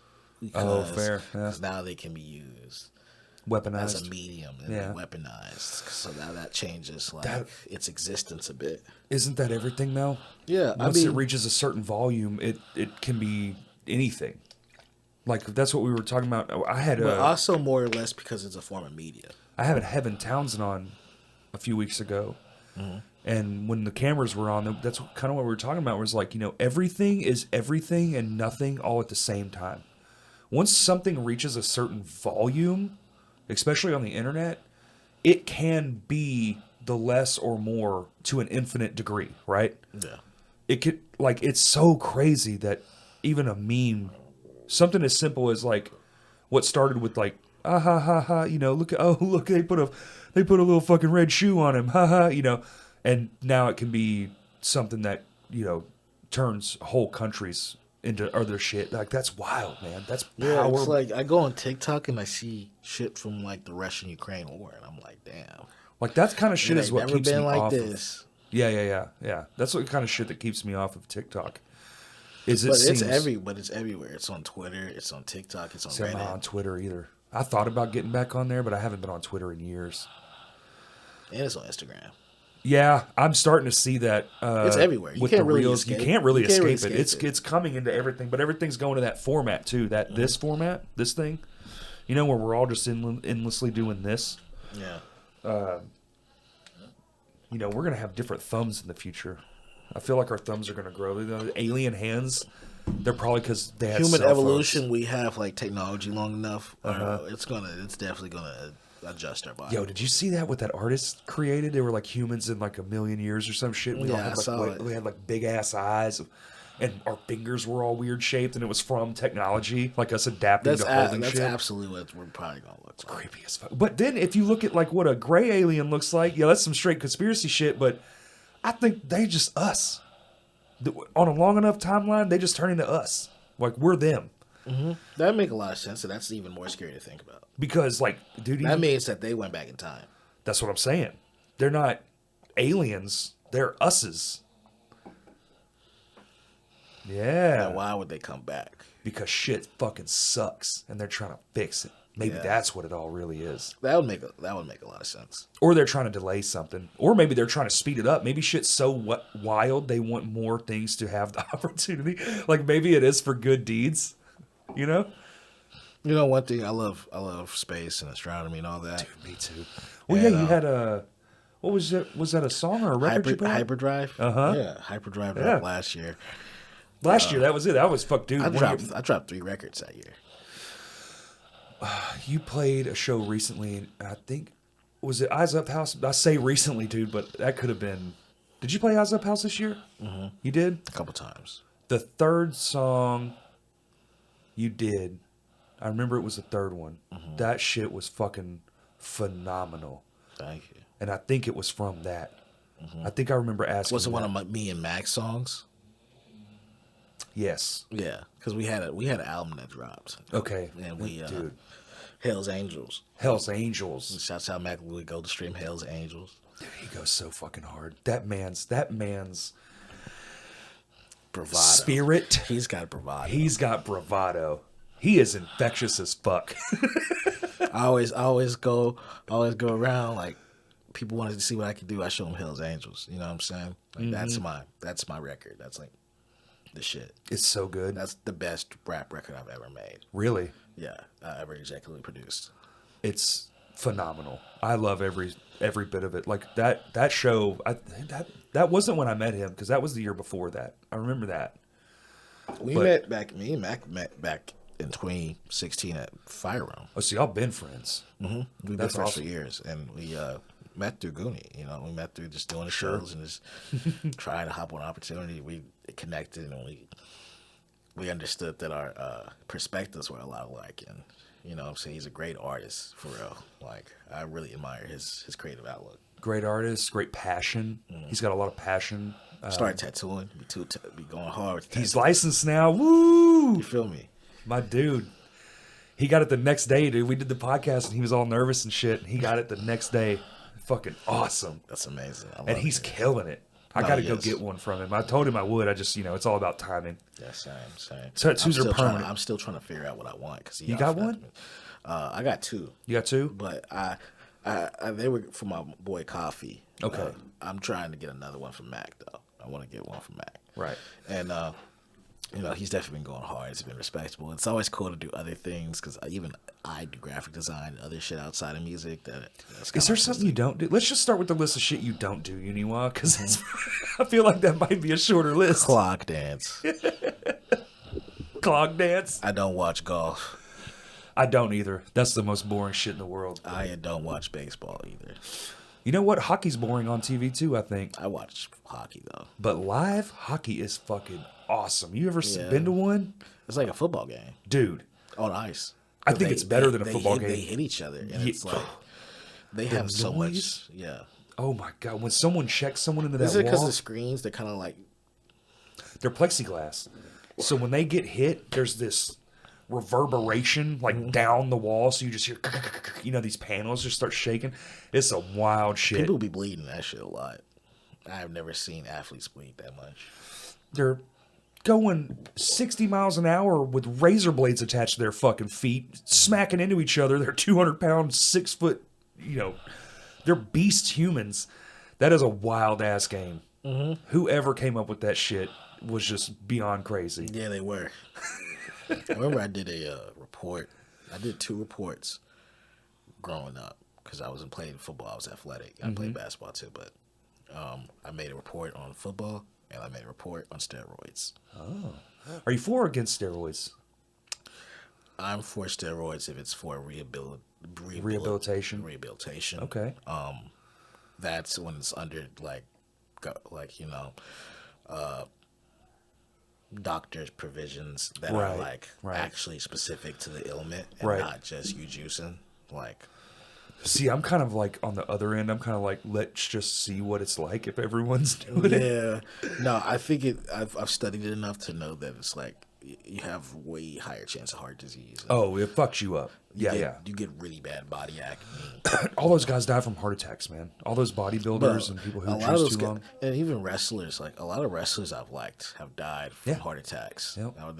But also a lot of those guys do cocaine and they drink and They're partying, dude. They're doing partying They're hard, doing and they're fucking on the road. painkillers, unbelievable. Like, there isn't like WWE and shit. That's like every night. That ain't just once a week shit. They're doing that every single day. They have 2 shows at SmackDown and Raw, and then you know what I'm saying. God, that's so much. That's so much on a human body, though. NXT, which is just the other roster, but you know, I feel like it's hard on the body. I've always loved wrestling though. It's like one of my like interests. Like when I'm not doing music, when I'm not doing some shit, I'm watching wrestling. I'm watching AEW. AEW's off the hinges, bro. Yeah, that shit is unhinged. Seeing Chris Jericho get slammed through like a glass table. Did you go to the Vino's wrestling thing? I wanted to, but I had to. I think I was in Arizona. I had just played Phoenix. Okay. That's actually, I forgot to say that. I played Phoenix last year for the first time. Yo, Phoenix is awesome. It was cool. I went to the... Dry as shit, but awesome. I got a really bad cold after coming back from that. Yeah. I felt so shitty. Yeah, there's no humidity there. I may have caught... I don't think I caught COVID. I think I just got dust in my lungs. Yeah, you're just sick. Yeah, absolutely. I believe that. Because that's what it more or less felt like. We drove through Arizona on our way back home from LA, and I was like, I've never experienced climate like this. It's like zero. It's like my body can't even handle this. I haven't been exposed to this before. Right. Yeah, you got to get acclimated, and then that's why comedians and musicians get sick all the fucking time because they're going in and out of all these different. Yeah. Anybody that travels tours, like wrestlers, any of us, like listen, we weren't made to go from one climate to another in hours. It used to take months, to get the journey in. Horse and buggy. Literally until 100 years ago, it took months to do that, and now it's fucking dude. There are planes that are so goddamn fast. Yeah, a train that's so goddamn fast. Across the country, you go like 130 miles per hour, dude. Instantly, I'm here, done. Just cool. Yeah, shit's going. You're gone. Halfway to California already. That's right. That's wild, dude. And you was in Baltimore. And that was not that long ago. Like, we are living in the future with some bodies that weren't made for the future. We got to adapt first. Adjust and adapt. Yeah. So Phoenix, I went to the Museum of Modern Instruments. It had by category. Each category was like a place. Really? Like a place in the world, like a country. And it went down these countries, every country's in the world's musical like heritage and how the music of these societies. I saw Mongolian, I saw Italian, I saw Poland, I saw, you know what I'm saying? That is wicked. Poland had like the big Dorito guitars. Oh yeah. Yeah. Like Europe had a lot of funny, silly-looking string instruments, and it was so cool. Though they had a full orchestra, little set where you could see each part of the orchestra and be able to label them. Awesome. I love museums. Like I'm really fascinated with not just music, but music and art. And a lot of those older pieces, like 1600, they had 1600s pianos, so they weren't full size; they were small. I can show you pictures. Like a harpsichord. Yeah, like bling, exactly. Bling, bling, bling. Yeah, and they had whole like paintings inside of the of the frame, like the lids and shit were all ornate because they would leave them open for the like they would have not ceremonies but like shows, concerts. Yeah, and you would be able to turn it that direction, and you can tell because the legs have faces on them that would face towards the crowd. And they all the legs have faces that face towards the same way. Interesting. So everybody can see that it's art also. Right. Well, yeah, dude. I mean, God, everything was made by hand. It was art. Everything was art. The motherfucker playing the thing on a piece of art somebody took probably months to make with a fucking chisel, dude. Right? A fucking block of wood and a chisel. I'm so fascinated with classical and orchestra. And it's crazy that they were able to pull that kind of shit off when they were doing it. Because it's been around a hot fucking long time. It went through the dark ages, you name it. That shit stayed around. It survived. Yeah. I really like taking like classical instruments and I think it in things in these theater. latest years. You know what I'm saying? Working into my music. Yes. Because I don't know, something about those sounds and something about those instruments, like that are really special. Oh, They I sound mean, powerful. They sound like they're like the perfect instrument to me. I think it's like because it's not electric, it's nature. It's like nature, like we are nature, and it is nature, and we're using it. Like it's almost like we're enhancing ourselves. Whereas like as much as I love like guitar and shit like that, I think that's why drums are so sick because they are just natural. I think you do lose. I think you fundamentally just being all fucking bougie hippie over here. I think you fundamentally lose something when you plug it into a grid, like a power grid. There's something gets lost in translation. It's still awesome. It can still be infinitely awesome. But there is something about I can sit and listen to an orchestral piece and just fucking be in tears by the end of it. Just like, holy shit. I mean, same thing with a real song, like a modern day song, but how is that possible when the shit was written 400 fucking years ago? Yeah, You know? it's like you listen to like to Chervosky or like any like great class. That's like the guy that made the Nutcracker. But like I'm a huge Mozart fan. I love that Mozart. music, I feel like classical was basically just like them trying to make the perfect form of music. Yes. And so I see myself as a contemporary electronic musician. I want to, and the older I got, if you go through my catalog, I used to make a lot of upbeat, dancey, just just have fun bedroom shit. Right. When I got older, I want to become more Right. avant-garde, like kind of like You know what that is? Life. you You have want more to be life like, in you. Uh-huh. you know what I'm saying? I want to feel like a painting. That's I want to right. make paintings. Like that You're kinda telling a feel story. yeah, I feel like that's what my music is now. And when I work that in, I feel like I'm adding the texture. I think that shows. I'll say this to you now. I think that shows, especially in your more recent stuff, like from even just a few years ago. You can definitely see a growth of, excuse me, of telling a story in a song, and it doesn't even have to have words. That's powerful, man. That's so fucking hard to do. It is. Like I genuinely don't grasp how you do it. Well, it's because I write the concepts of my albums before I make them. Really, very cool. Hi, Kurt. I write the concepts of my albums before I make them, and I write down how I feel, and I write down what I want the atmosphere to be. I already have an idea behind everything I want in the album before I get there. And then if I get to a point where I want to change things and want to change the vision a little bit, then I'll do that later along the lines. But I'm very organized in how I do everything, and I make myself work on timelines, and I give myself deadlines, and I make sure that I don't have to completely confine myself, but to a certain degree, to get the most out of myself. I understand what I need, Right. so That's it's kind of like that's where I'm operating at this point in my life. That's fucking awesome, dude. That's very that's very cool. We did that with this record we're holding on to that will hopefully be out this year. Swear to God. But we did that exact thing. That's crazy. As soon as you said that, it just was like, holy fuck. Maybe there's more to that than I thought. Yeah, You're a very inspirational person, Yuni Wa. I try to be. I always try to make people know that when they say the world is your oyster, yo, like you gotta really feel like that. You gotta Right. really feel like, you know what I'm saying, like your legs are rooted into the ground. Yes. And, I you know, it's like also I'm so abstract of a person.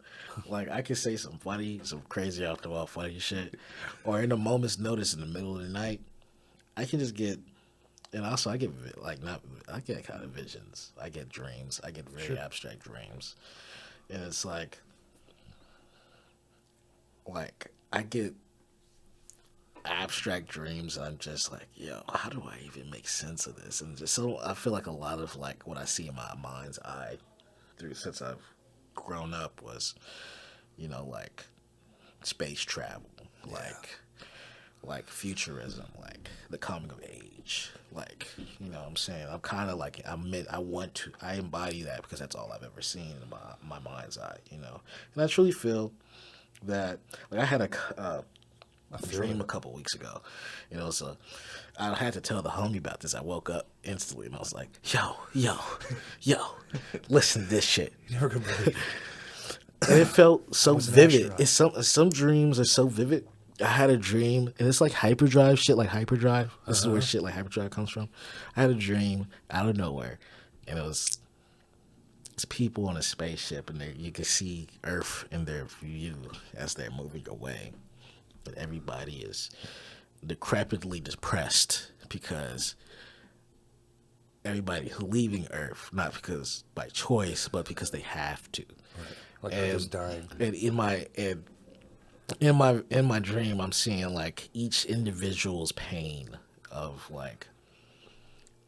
their attachment to Earth being like the thing that gave them life and where they were created and where their origin started. Right. Like having to part ways with that, and that itself is will be the biggest sacrifice for humankind as an Afrofuturist. Right. You know what I'm saying? Like, as a futurist, I perceive not only just the positives of futurism and the technological advancements, but also the negatives. Right. And quantifying and balancing all these things, to me, is what my music. That's a wild ass thought, dude. You had that in a dream? Yeah. Fuck. Hey, maybe it wasn't a dream. There's something to that, man. I believe there's something else to all this. I don't know what it is. I don't subscribe to anything, but definitely feels like it's not all that this is. Yeah. We feel very the vividness of dreams like that. Like, dude, there are some dreams I'm like, I swear to God, it was real. I was there. Yeah. Like, it felt like I could feel, like, it felt what made that dream make me wake up so hard and make me think so hard after I woke up was like, I felt everybody's pain. Right. That I saw. Like, I saw people. Like, that's crazy, dude. Like, what the fuck even is that, right? Yeah. Like, where the fuck are we? Where did you go? And why is my subconscious processing this right now? And how did it even think of that? First off, how did it even think? And like, you can say, okay, space. Maybe you've seen movies or you dream about space. We're connected to space, whether we want to be or not.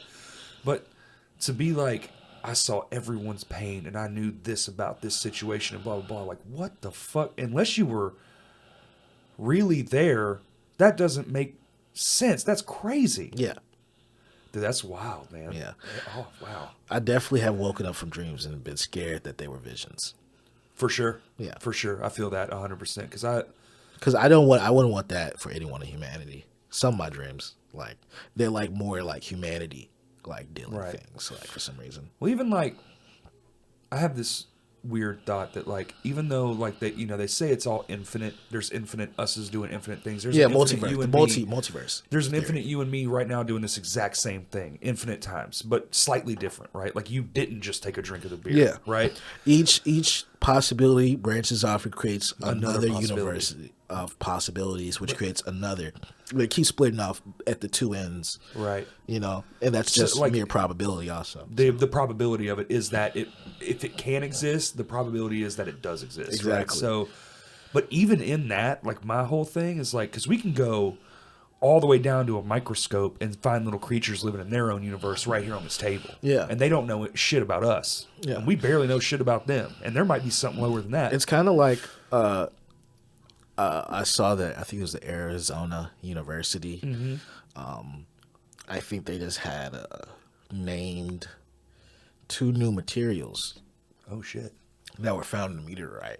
Oh, space in materials. Africa. Yeah. New shit. So we're finding new materials minerals, basically. Yeah. And unobtainium and new things, and like periodic table is going to grow, and the universe is like I'm very well grounded in the sense that the universe, we live in a very secluded kind of part of the galaxy. We're kind of like, well, we're on the tail over here. Yeah, we're like the very tail. Yo, if no one has ever looked up where you sit in this galaxy, please do that. It will change your fucking life. We're not even close to the dude to the middle. It blew my fucking mind where we sit in the proximity of this whole beast. Of a galaxy. And yeah. like We're literally on the outskirts. we're in the forest of the galaxy. Like we're the rednecks of the Now, galaxy. what's where they're deeper? Like, I wonder what's going on over there. Like what happened to the other, like what is it? What are we, 9 billion light years across or some shit, or 90? Something like It's that. some insane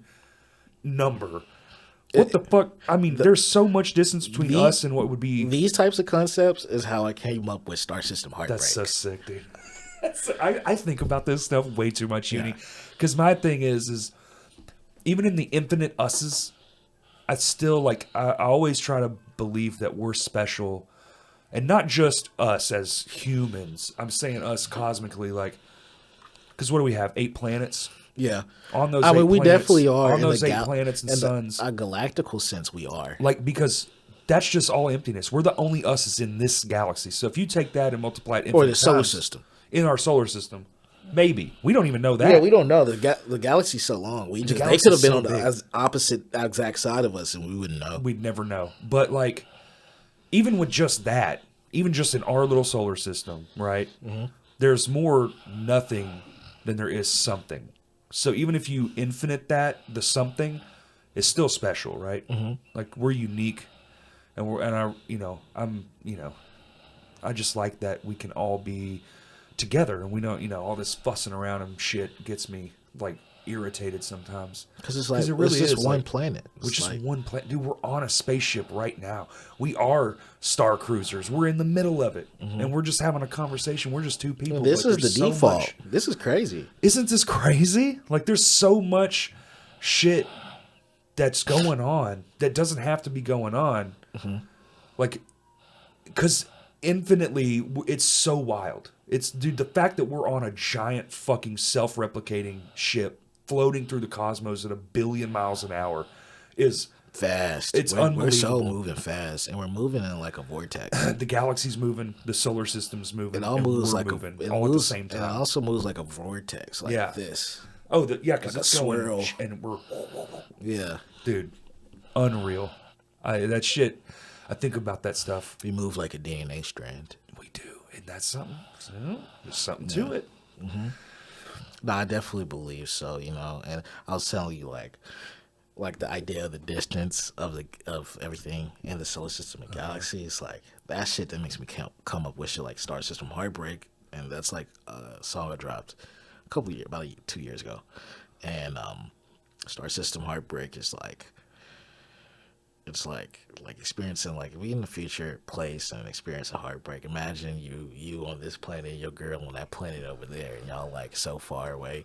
And it's like, you break up, and it's like it's more than just y'all breaking up, but y'all like really for real in different places in the Right. galaxy. Like y'all really, That's like, wild. you break up right now, your girl, like, she might not be in the country, she might not be in the state, Right.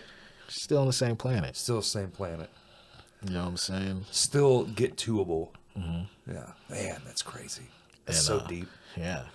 Such a deep concept and thought. But then it's, you can think about that stuff all day too, and then it's just like, oh, but it's just us here, and we're from the Little Rock, Arkansas music scene, and we're just two dudes goofing around on a podcast trying to come up with ideas. Like, For real. that's so fucking crazy. Oh God, I take pride in thinking and our ability to think, and I love that about all the creatives I know, and I think that with each possibility, you know what I'm saying, you never know what might turn into the concept of your next project or single, or what might be the thing to click something in your head to. Oh, you never know. Yeah, you never know. You can have ideas, but that's like the virality thing. Don't try to go viral. Just be yourself. Just be yourself. And Just it'll do what you were already doing. Yeah. Well, that's like with anybody, dude. If you want to make friends that you like, guess where they're going to be? Doing shit you like to do. Exactly. You'll find them. If you like disc golf, then just go play disc golf. They'll be there. You know what I'm saying? If you like trap music, go to trap shows. Yeah. If you like hard rock, go to hard rock shows. It's, Yeah, sure. and there's a community there for all of it. I mean, everything, again, there's something there for There's everybody. representation. You go Yeah. to a Facebook group, Reddit group, nigga, like everything. Right. I mean, yeah. Even let's not even add internet into the mix. Now it's all the as many people as you could think of. I'm into indie ska pop, but with an electronic twist. Yeah. I guarantee you There's on something out Discord somewhere. It's a Discord somewhere for that. There's something down there. That's a little group. There's 20, 30 of them. Yeah. And they all show up every night Every and play like Cyberpunk together. That's it. Like, I love that. I got a Discord community. We got about 280 people in there. No shit. Damn. Yeah, I love Discord. I've been there every night. I made one and I immediately abandoned it. I do not get it. Keep going. Okay. I'll help you. Really? We wanted to do a crash cast one. I don't understand it at all. I do. It's pretty easy to understand using someone. I helped build out Goonies shit. Really? My boy Goondigger son got a nice little Discord now. It's real cool. It's real cool. We got it swinging. Mans is out there doing shit. Dude, that last music video he put out was fucking... Makeshift magic. You know what I'm saying? Purists. Yeah. All that. And my boy Solo Jackson being on Makeshift Magic. When I was telling you about that 215 show with the big ass stage, The coffee shop? Yeah. Solo played at that show. What? Yeah, so it was like, it was dope. It was dope, man. Like, That's crazy. I like the little shows like that too, back from when like you were all, when everyone's coming up and everybody's doing the thing. And then a couple people will go, climb the mountain. Some people go off and be dads and shit. And then every now and then you get like that moment of like, oh fuck, remember this? Oh yeah. yeah, man, time be passing by. I'm feeling old and shit now. And you're only 25. Yeah. Oh my like, god. Just I've wait. been in the music industry for like 10 years. I'm like, nigga, I'm a veteran now. I need the respect. I think 10 years is a solid like. I've been doing this. I'm enough. eating enough shit at this point, man. Yeah. I feel like there's value to eating shit. It is. I don't discredit eating shit. in the right circumstances. Right. Like sometimes you're gonna take it on the fucking chin, but there does come a time where you have to stop taking it on the fucking chin. I got that advice from an actor one time. Actors will tell you they understand because they're on their own. Yeah. And they're homeless almost all until the they get an actors. agent. That's right. They have the that's same popping. story. Yeah. I got my agent, and then I just made $1 million, and I just been living in Manhattan ever since. Yeah, I told him this fucking story about this guy, and he was like, how long have you been doing it? And blah, blah, blah, and went through this whole thing. I told him every little detail, and he goes, punch that motherfucker in his face. I was like, what? I'd never heard anybody say something. He's like, no, you get your fucking money. You get a lot You done. demand it. You get a lot done that way. Yeah, dude, he ain't wrong. I started thinking about it, started applying it. Dude, if you just tell them, fuck you, it works. Like, I don't want to do it. Business wise, I kind of see it like just knowing how the music industry is. I've dealt with my things when I've sold. I've had contracts, acquisitions, Right. and Yeah, the you've done people some bigger stop shit. just responding to you. And I'm just like, yo. What's popping? Like, Right. you know what I'm saying? Like, it's crazy. Like, Well, it's disrespectful. That's what is the worst part. Like if you're coming to me with some shit and you want me to do something, or especially if I've already done it, don't just abandon the thing. Like you made the deal, whatever it is, on the back end. Don't. I'm like, fuck it up. I want to know what you guys are doing with the record. You guys Right. got a sync percentage. I'm like, okay, so what's that look like on paper? Who y'all sending this to for sync? Like, Right, you who know, we like syncing with? it's got to make sense. I hate shit that don't make sense, It's frustrating. and I look for sense in everything. So Right. it's like, hey man, I'm reasonable. It's all about reason. It's like, and it goes back to what I was talking about earlier about managing expectations and shit. Like Right. See what I want. being reasonable and managing expectations is Mm-hmm. like, you got people out there that want to spend a little money on ads, Right. be this big overnight, get on this one playlist and just get $1 million overnight. Right. Just want all this shit. And it happens, but this much. It happens this much. You got to take those wins and be happy and just Right. keep building on it and keep taking what you're already doing and rolling into new shit and keep creating new opportunities. Yeah. Just keep pushing the needle. Just even if it's like a centimeter, but it's a centimeter more than it was, Otherwise. yesterday or last week or last Exactly. month or last year. Exactly. More is more regardless of how the amount. The amount it seems, and a lot of it too is just perception. Like, yeah, you might. Music's a huge perception game because it's Huge, like dude. people don't want to take most musicians serious unless they think they're rich. Unless you you're can't take nothing from like, them. you ever That's right. notice like the dynamic of the music industry is really weird since like the Oh, it's got a point. There's It's a like- money point, and then yeah. it just goes. yeah, it's like, okay, you cool, you make dope music, but it, you know what I'm saying? I But I feel can't like get I, nothing I from know you. I'm not like paid like that, but I make decent shit. I'm straight, you know? But like it's crazy to think about It's though. crazy. It's Cuz it's crazy. like you really don't get a lot of that respect until they like, oh, he's popping. I can show respect. I can like a But music. even I can is- like an artist's music and them not be even halfway where But they is want that to even be. respect? I feel like the respect was when the 7 people that did show it to you when you weren't you, like Yeah. at that point. Yeah. You were just some kid making beats in a bedroom, and it was Kenneth Sass coming over and being that's respect, like hyping you up, that kind of shit. Because once now you got the million, now you got 20 motherfuckers at your feet. Yes, no, yeah, and they'll do more for you. The problem I think with that is, and we see it all the fucking time, is they want more than just something from you. They want they want a piece of you. They're like little fucking soul vampires, man. You know, and to like a default of like you. Oh yeah, like Uni's so big, this, that, and the other. Uni can do no wrong, but they're not being, you know. I don't know what I guess what I'm really saying is like, I would think the bigger I got, the more weary I would be of people. It would I make am. Me, it'd I make me definitely- kind of crazy. I'm definitely weary. I'm not like paranoid, but I am like to a certain degree. I'm very into my own Like thing. if someone new comes into your circle, there's got to be like a, how do we vet this person, and not be a shithead about it. I'm not saying Yeah. like who the fuck are you, but I just tend to, I like to ask people questions. I like to understand people, and I like to it's like a feel take out my game. time. Right. You know what I'm saying? Like, I'm very capable. I know that I can do a lot, but I also know, and a lot of my career was a lot of wasted time when I was waiting for people. So it's Sure. like I have to be conscious of like making the right decisions because I'm only trying to get Right. paid. You Right, dig? right. Like I'm trying to get right, and I'm trying to, be the artist I'm meant to be, and I know who I am as an artist. So it's like, I'm cool with giving insight. I'm cool with telling the homies whenever, like, what I'm saying, they want to know something. Right. I think that's important too. Like, I want to see the Little Rex team do well, and so I still give that support. I still tell them the truth. I tell them a realistic view of what to do, and they can do whatever they like with that. Hell yeah, I like They that. can have so they can create that for themselves. That's what's up.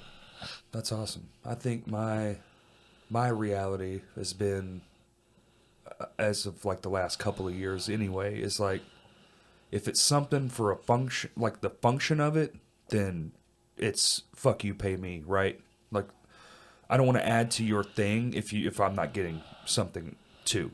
Like, I don't want to, the value of whatever it is you're doing, and then basically, like, if it's for fun, like if it's funsies, like if you hit me up and was like, hey, I know you're in this fucking crazy ass band. I want to do this I have this wild ass idea for this like parking lot gig. Say it's something like that. Hell yeah, but I can't pay you. Do you want to do it? It's this, and this. Yes, absolutely. Cool. That's free. And I usually am the type of person I'm gonna be like, hey, let's split the door, let's get it right. I'm And usually on sometimes that. you can't though. Like, there is some, but I'm saying like, but then when it's like, hey, play here and do this. But when it's well, like we need to depending talk. on your production and back end capacity, yeah, Right. that could get like strained out. Yo, production is where it's at. I love a good production. Right? Yeah. I want to add. I wish I had more just to add to shit, like just for fun. You know what I'm saying? Like just go run some lights for. I did one with y'all. That one Yeah, tan show. I remember that. Yeah, that That was was fun. dope. Yeah, I really like that. Those lights are broken now. Actually, it's kind of sad. Hell. I don't know, dude. So I used them, and they worked perfect. And then the next time I brought them out, they just didn't work. And then you're talking about the ones at the top? The ones that were moving around and shit. Yeah, they just don't. something happened to him, man. Wow. I don't know what happened. It's like every time we pull up, I know we're not fucking with shit. We're just chilling. Yeah. So I wonder who it was when they stopped working. No, I mean it's probably just, dude. That shit's so sensitive. That equipment is so a little piece of dust can get in there and rub on that fader too much, and then all of a sudden it's just not working. I always liked the smoke machine. I'm glad the smoke machine still works. That's Vino's folk. That thing is awesome. That's a true hazer. That is like a real deal concert venue level fucking hazer, and they got it in that tiny ass room. Right?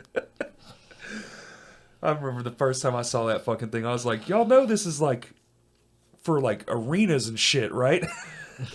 This isn't for tiny ass little Vinos. Dude, it'll smoke that. Have y'all like overdone it? It smokes that whole fucking room out. I want to do it. I want to overdo it eventually. I'm gonna probably do it from the EDM show I booked next time. There you go. I want to do an EDM show. And yeah. Just plug it in. Make sure you go get some fog juice though, because every time we've ever wanted to use it, they're fucking out, and that shit's cheap as fuck. Thank you for telling me. That's a pro tip. That shit's like $10 at Guitar Center. They sell it by the gallon, man. It's super cheap, and it'll be worth your time picking it up. Oh yeah, nah, def. Because 1 gallon, you can't go through it all, so you'll have, the next 5 shows. To go through that. I did it. I went and bought some for one of the, because once I knew that, I was like, fuck it, I'm just going to buy some and keep it honest. And I went and bought some. Dude, I still got like most of the gallon. Because the little tank's only like this big. Mm-hmm. You're only, what's a show? An hour? You might hit it 10 times. Yeah. Once every 10 minutes, because that shit stays in there so long. But yeah, that's the professional tip of the day, kids. If you're going to Vino's, bring your own fog juice. Bring your fog juice, man. Go to Party City. You got your vape juice. You got your fog juice. Juice, yeah. Or if you're hella rich, you bring nothing but vape juice and you just vape the whole place out with marijuana vapor. Yeah, for real. Get kicked out probably. I don't think they like that, but you know what I'm saying. It's Vino's though. They might not care. They might not. They might not. They might all be like, "Thanks for the free drugs." I never want to go too far with establishments. Yeah, because you never know what might be the straw to break the camel's back. And honestly, it reminds me. It's New Year's. So it is. Talk about a New Year's story. Do it. I think it was New Year's 2020. Okay. Yeah, I think this was New Year's like 2020. We were all naive and gung ho, weren't we? It was either New Year's 2020 or New Year's 2019. Okay. We, shouts out Oak Forest Vintage. We were got asked to play DJ show at Oak Forest. Loved it. It was cool. Vibes were dope. Hell yeah. And I remember it was so chill. It was so chill. It was like everything was going good. It was packed, and then I'm playing music, and then this lights go and it's dark in there. People are drinking. It's lit. People bring their own drinks. It's real, and all the stores downtown got those screens. So the owner's about to drop the screens, so we could kind of just smoke out, the weed, gas, and just chill. Right. Tell me why I start, as I'm DJing, I'm seeing people leak out slowly, and I'm like, not paying any attention to it. Then I look and I see police lights. Uh-oh. And turns out that the party was getting busted. And they tried to stun on them like they didn't have like I think like it was like an event or like. Oh yeah. They had I'm pretty sure they had all their shit. But yeah, because you gotta like get it with the city and get a pass and all that shit. It's just money. I'm pretty sure they had it. They handled it because they've always been doing. They would always do events there back in the day. And police came and just fucked up the vibe. You know what I'm saying? I was just like, shit, man. It was New Year's. I was just went home drunk as fuck. It was like, it's a wrap, man. Dude, nothing's worse than getting fucking party busted. You've been doing shows for a long time when you finally get to the show that the police bust. That's right. Oh, I've had a few. Yeah. I've been in handcuffs. It sucks. Yeah, it's not lit. I remember like it was like after a house party or something. Back in the day, we was at this random person's house. Sure. It was just somewhere in West Little Rock, I think. Playing in a fucking shed or a basement or something. It was like a house. It's like a little white neighborhood, a little suburb. Sure. And it's like house leaking full of people. That's a lot of it was fucking probably people, dude. it was probably not normal for that neighborhood. The Sure. way that the I think that neighborhood had security and police. Oh, I was fuck. like, and then was a bit all you hear affluent. is like everybody's gotta go now. And it's just like Where? and We're all drunk then and all you fucked just up. start seeing people pour out.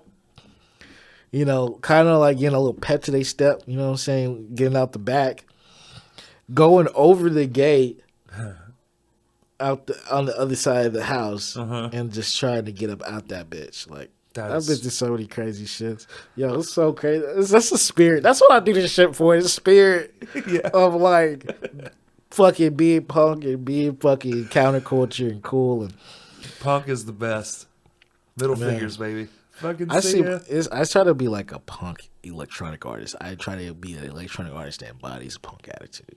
Well, punk is attitude. It's not a music. It's an I know. attitude. But it's also kind of like people could talk about it as a music too. That's the only why I They say that. do, but like in my mind, I've never thought of it like that. It's always been the idea behind the music. Like I always say, Johnny Cash is one of the biggest punk rock musicians there ever was. Because the dude just was this to ever like fuck the whole thing. Like see you later. I hate it all. Like burn it to the ground. I love that shit, man. I know I shouldn't, but I do so much, and I cannot help it. It's just who I am. I love hard punk too, like the driving shit. Pink Floyd made me like reconsider and reestablish like my perspective as to being challenging authority, or just the generalness of the aspect that they got Welcome to the Machine. And it's like He's still touring around. Roger Waters is still touring around doing my that. homie was telling me the lyrics to Welcome to the Machine, and I finally listened to Welcome to the Machine, and I love it. And it's just like he's talking about one of the lyrics to Welcome to the Machine. He's like, "Tell us what you dream. Don't worry, we know what you dream," or something like that. And it's just like it's kind of like the rebellious teenager, or the rebellious kid. It's like they know they want you to think this way, though. Right. You know what I'm saying? It's kind of like cool perspective. That is cool. That's different. That's when you feel like you're in a matrix. You know what I'm saying? It's like, damn, like what is really my intent? It makes you really want to, Well, we're all influenced by something, and that influence can be easily controlled. I mean, more now than ever. Exactly. Yeah. So like, I get that. That is unique as fuck. Pink Floyd's fucking awesome though. Pink Floyd is fucking awesome. They really are. I listen to a lot of old shit. A lot of people that are in my Discord know I sit there and listen to SOS Band. No one's gonna love you. I think I listen to more classical music now than ever. Yeah, I grew up on it. Yeah, I like one of my favorite classical type pieces that I've discovered recently was that this orchestra. I found this older video of this orchestra Okay. doing a suit for Mama Dukes by Jay Dilla, and they just did the orchestra their of own rendition of that song. I'll show you. Please send me But that. Wow. It's amazing. They have these big triumphant sounds at the end, and it sounds so robust and amazing and big. I'm trying to hear that in my head, and I feel like that's probably so fucking. I feel like it's got to be like this. Oh yeah. Put your chest out. Do it. Oh, that's awesome. It's great, and it's inspiring. I love it. I really, I'd say, I lost my train of thought. Oh, you good? No, That's like one of my favorite though, editions. And I would say that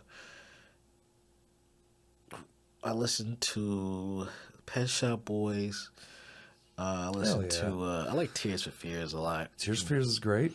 You know what I'm saying? I got it. Pet Shop Boys, that's awesome.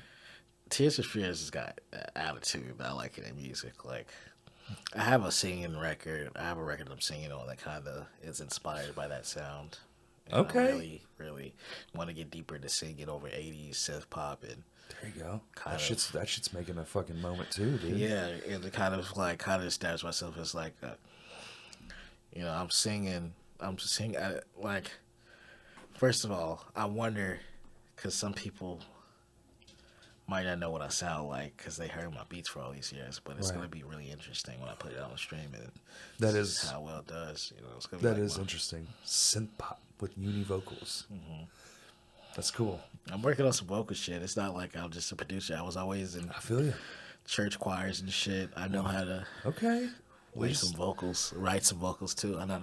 We just put out a record where I'm the front man, but it's not singing. There is some singing in it, but it's more like a blues inspired, That's awesome though. like a yelly, got that grit in the voice, That's one of my favorite jams, dude.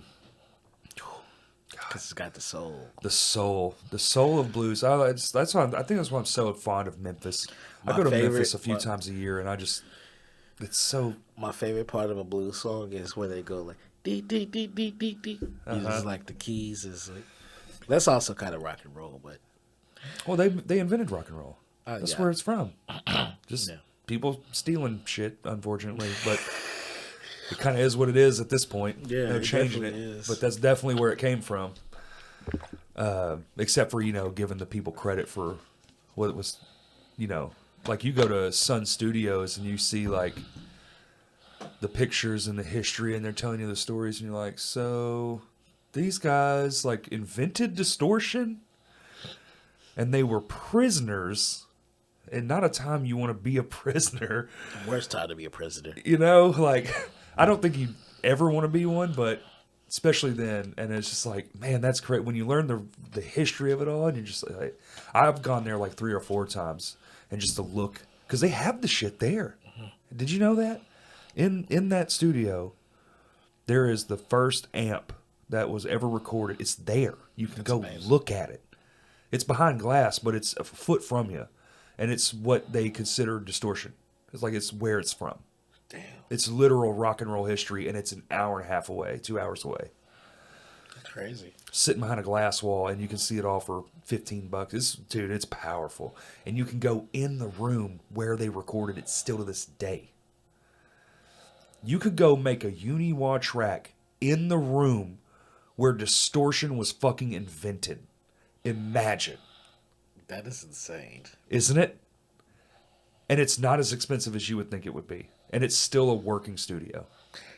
That's amazing. Yes. Dude, the first time I went, I had no idea what it was. I was just young. It was my fucking, what do you do before you get married? The party? What is that called? The groom's party? What is that shit called? Bachelor party. It was for my bachelor party. On my bachelor party, and I'm cruising, bro. I started drinking before we even went to Memphis. So I'm drunk as hell watching all this stuff, and we're talking about this history and this music, and I'm seeing all these photos, and they let you listen to the songs. They still have the recordings. That's awesome. And I'm bawling, dude. I'm just sitting there. This is fucking amazing, man. For a southerner to see that much history is amazing. Honestly, that's why it feels good to always play Whitewater. I just played Whitewater with Joshua Sante and my boy Black Spade. Because of the history and the building and all that Yeah. stuff, yeah. Yeah, my boys. Joshua went hard. They both went hard. It was dope. You know what I'm saying? And there's always the energy in there. It's like you can tell it's history in there. Like I got a lot of respect for that venue, and they've been around forever. Like Yeah. the 70s? Yeah. Yeah. Right? That's right? I don't want to misquote it. Maybe even earlier. Earlier. Damn. I'm not sure. Somebody posted a photo of like some guys building it or something. Like, and it was clearly old as fuck, the Yeah. photo. Like, but dude, when was the 70s? Like 50 fucking years ago now? Like, that's crazy. How the fuck were the 70s 50 years ago? I have cousins that were born in the 70s. It's crazy when, especially like a lot of artists, great artists, died that were born in the 70s. They never made it to the 2000s. Like Tupac died at 25 years old, I was going to say, he was a kid. and you he know? was born in the 70s. He would have been like 50 right now. Yo, imagine being your age and dying right now. And being that culturally massive at the time. That's crazy. Dude, I was alive then. He was everywhere. He was as big as fucking Nirvana. Like, The man's face was on everything. He was talked about, but obviously not for the greatest reasons. SNL, Dude, yes. all the TV shows, like Everything. The movies, dude. Grammys, the award ceremonies and shit. Mm-hmm. You know, His face was on fucking everything. I used to listen to Tupac. I mean, his shit was on the radio. Just normal radio. Exactly, right? That's how transcendent it was. That it was making its way into, like, other aspects of the culture of the time. That's where you gotta aim for your music. For like a lot of people in the 90s, like all the greatest rappers, you know what I'm saying, rock bands in the 90s and shit, they had to get up before the streaming era. They had to get up.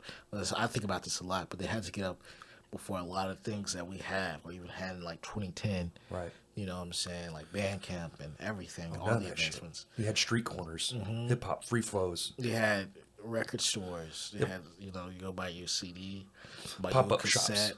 Go sell out Zines. your trunk. Oh, dude, You know that what was I'm saying? huge. Even for rock bands, that was a big.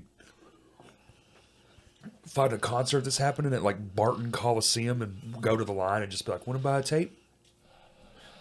That's real. Like that's how it was, and it was, and that's like the rawest form. That was the era of the rawest form of entrepreneurial spirit in music. Like people had to really be over every aspect of their craft and make sure that their product was the shit. And the embodiment of that spirit is what I try to bring to my music, and I hope more artists just think about it in terms of we got it good. Shit is not as hard as it used to be. There's so many more ways to come up if you're being smart. That's right. Work smarter, not harder. Yeah, You know utilize what what's available. Use the tools to your own I'm saying? advantage. Like I've dropped so many cassettes, and I'm gonna keep dropping cassettes, and I'm probably gonna try to drop some vinyls this year. I think my biggest fascination with that, a Yuni Wa vinyl would be the shit.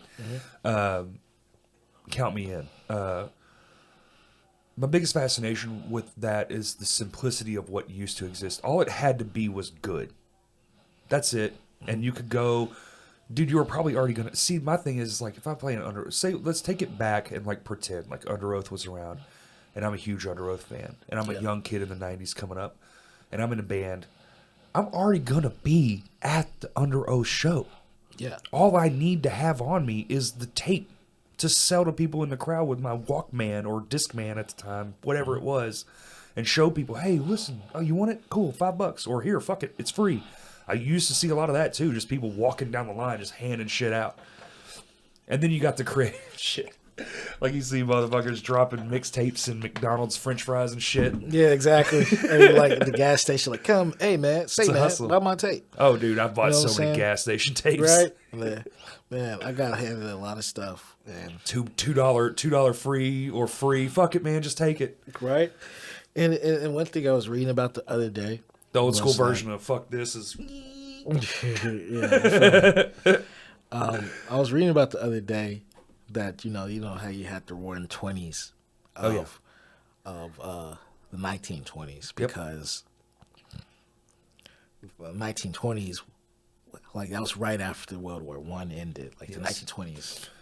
You know, before the Great Depression, we had a great economic boom. Boom. The industrial, you know, revolution. The car manufacturers started coming in. Everything started getting made. And they're talking about in entertainment right now, there might be a boom in the 20s right now. It's kind of weird how it's becoming the same, right? Because it's like, it's kind of like entertainment. Like, it seems like clubs are opening. Like, COVID is pretty much an endemic now. Right. We're not as fucked up as we were like a year ago. Right. So we're in an endemic phase. So that means we're not completely clear, but we're pretty much moderately clear for the time being. And it seems like that the whole music industry is reviving, like coming back to life from being a zombie cell, you know. Dude, it's... Slowly. So it was...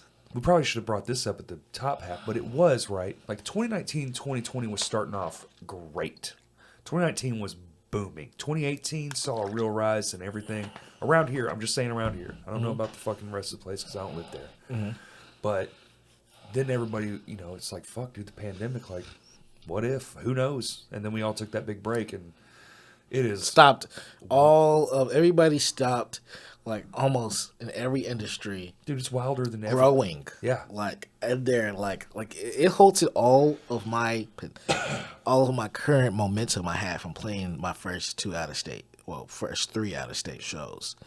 I had just played out of state for 3 times for the first time as the pandemic has began. That sucks. So it's like, it's so crazy to think about it in hindsight. 'Cause now I just got it right now. Like, the I'm universe just just picking. I'm just picking up from that.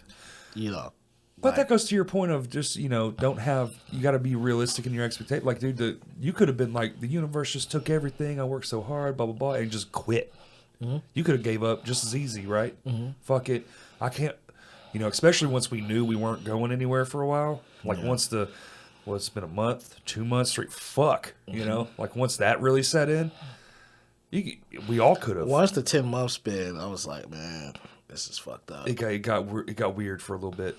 People's mental health started getting impacted after that. Well, yeah. Because then the mental health burned out and we're social creatures and I think there's a bunch of things. So I didn't know how social I was. We forgot how to be social, kind of, and now we're relearning. And also, remember when I was talking about that boom when I came back from Arizona? Yeah. Of COVID. I mean, really, the COVID I got was way before Arizona. I'm tripping. It was a couple weeks before I went to New York, actually. Okay. But basically, I realized when I got sick coming back from Arizona, I was like, oh yeah, like everybody's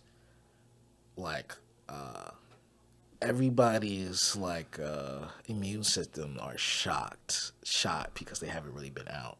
Right. It's exposed to different bacteria for who knows how long. Sure. There's some of that, yeah. So I'm like, there's a multitude of things that are insane to think about right now. Everybody's been using hand cleaners and shit. Yeah, so it's like once you do get a bacteria on you and you really do come in contact, you're going to be like, oh, you're going to be like SpongeBob when you lick the nasty thing. Put you down, yeah. Yeah. Yeah. Yeah. I think like what you said, it's like maybe it'll come back, but probably not. Would you call it an endemic? Yeah, it's definitely an endemic. That's what most scientists are saying. Right. It's an endemic. It's not completely gone by any means at all. I mean, it's never going to be. Exactly. It's a That's what makes it an it's endemic. Not it's not really crazy right now, but also... But it will just crop up forever. In certain parts of the world. Yeah. China had a boom this year.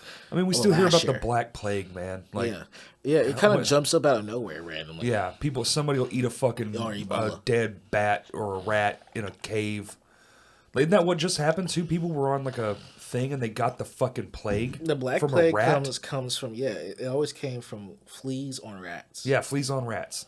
But 2 people just got it in Cambodia or some shit. I need to look back into it, but it was 2 people, and people were like, "What the fuck?" There's a lot of there's a lot of prehistoric viruses I believe that still exist in ice too, and as the ice melts, we're gonna have a lot of problems for sure. I don't think people realize that. That'll be a wild one, dude. What the fuck? People. That's gonna be a problem that we're gonna talk about when we get there, and we're gonna be like, fuck. Maybe that's what the rapture is. It's some weird old virus that somebody wrote down. People just fucking... Yeah.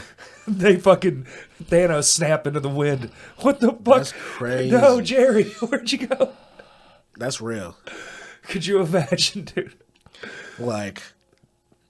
Honestly, with the way things are unthawing, it could be anything in there. It could be anything. It could be a giant Godzilla monster. Who knows? Oh, God. It could be some, gigantism shit. Awesome, though? That would be sick.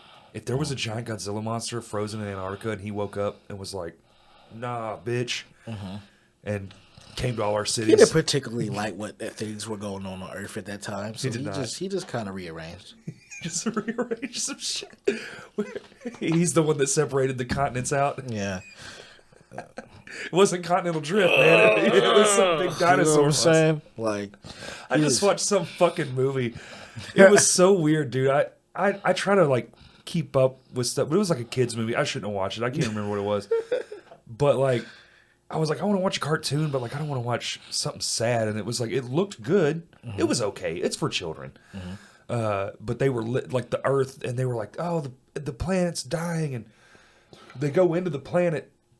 They go inside it, which is some Hollow Earth shit. And I was all right, this is cool. But then they come back out, on a different spot, and it's a turtle.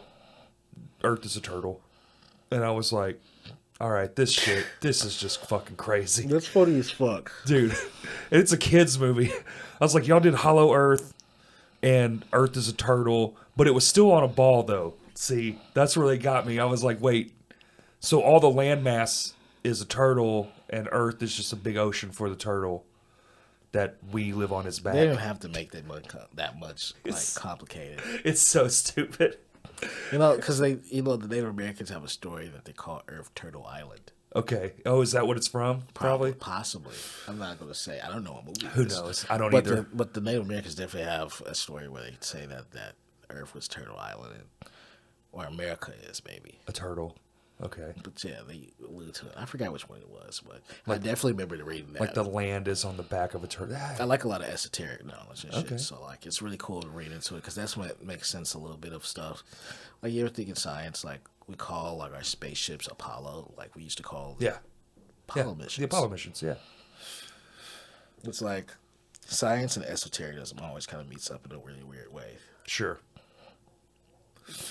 Well, we're always naming shit after shit that was from something long ago. Our whole solar some system idea is like, that they had. Like gods, like Jupiter, you know. Isn't all of them? Yeah. Isn't all of them named after that? Except Earth, right? Earth has its own thing. I think so. Well, maybe I'm wrong. That's weird. Man, we went on a fucking journey on this podcast. This has been wild, dude. I knew it would be. I'm drunk. Huh? I'm high and drunk, and I love it. Hell yeah. Crossfaded. Is that what they call it? Yeah, right? this is crossfaded. I don't do this often. This is how I. When Kurt told me that y'all were cool with having me on here, I was like, yeah, this is basically how I'm celebrating the New Year. Hell yeah. Me too, buddy. This is literally the celebration. Like, this was supposed to be a celebration thing, but like it fell through, and it might still happen tonight. I don't know. So this might come out Tuesday. This might come out next Tuesday. But this is, I knew today was my celebrate day. I was like, I want to do something in this podcast studio. And then he called you, and I was like, oh, so we're just doing Uni. He didn't even ask, bro. He just called. I was like, all right, cool, fuck it. Because he knows I'm on standby. I'm real, man. Dude. You literally, he had you on speaker. He called me. The first time he texted me, I was asleep. But like, everybody know I wake up on my own time, on my own clock. You know what I'm saying? I be grinding into the nighttime. That's right. On Overwatch and other video games. Or doing like writing shit, because I write. But yeah, I was ready. I was cool with it, and I always love coming on. And it's like, thanks again, man. It's been a long time. We got to do it more often than once every 3 years. Yeah, for real. Yeah. I feel like we have a lot in common for not having linear paths. You know what I'm saying? But fuck. I don't know how to wrap up a celebration episode. Cheers to the new year, my friend. Cheers to the new year. Congratulations on everything. And I can't wait to see what you have planned. I know you can't tell me some of the things, and I'm actually stoked about that. I like being surprised. Yeah. All right, everybody. Thanks for listening. Peace.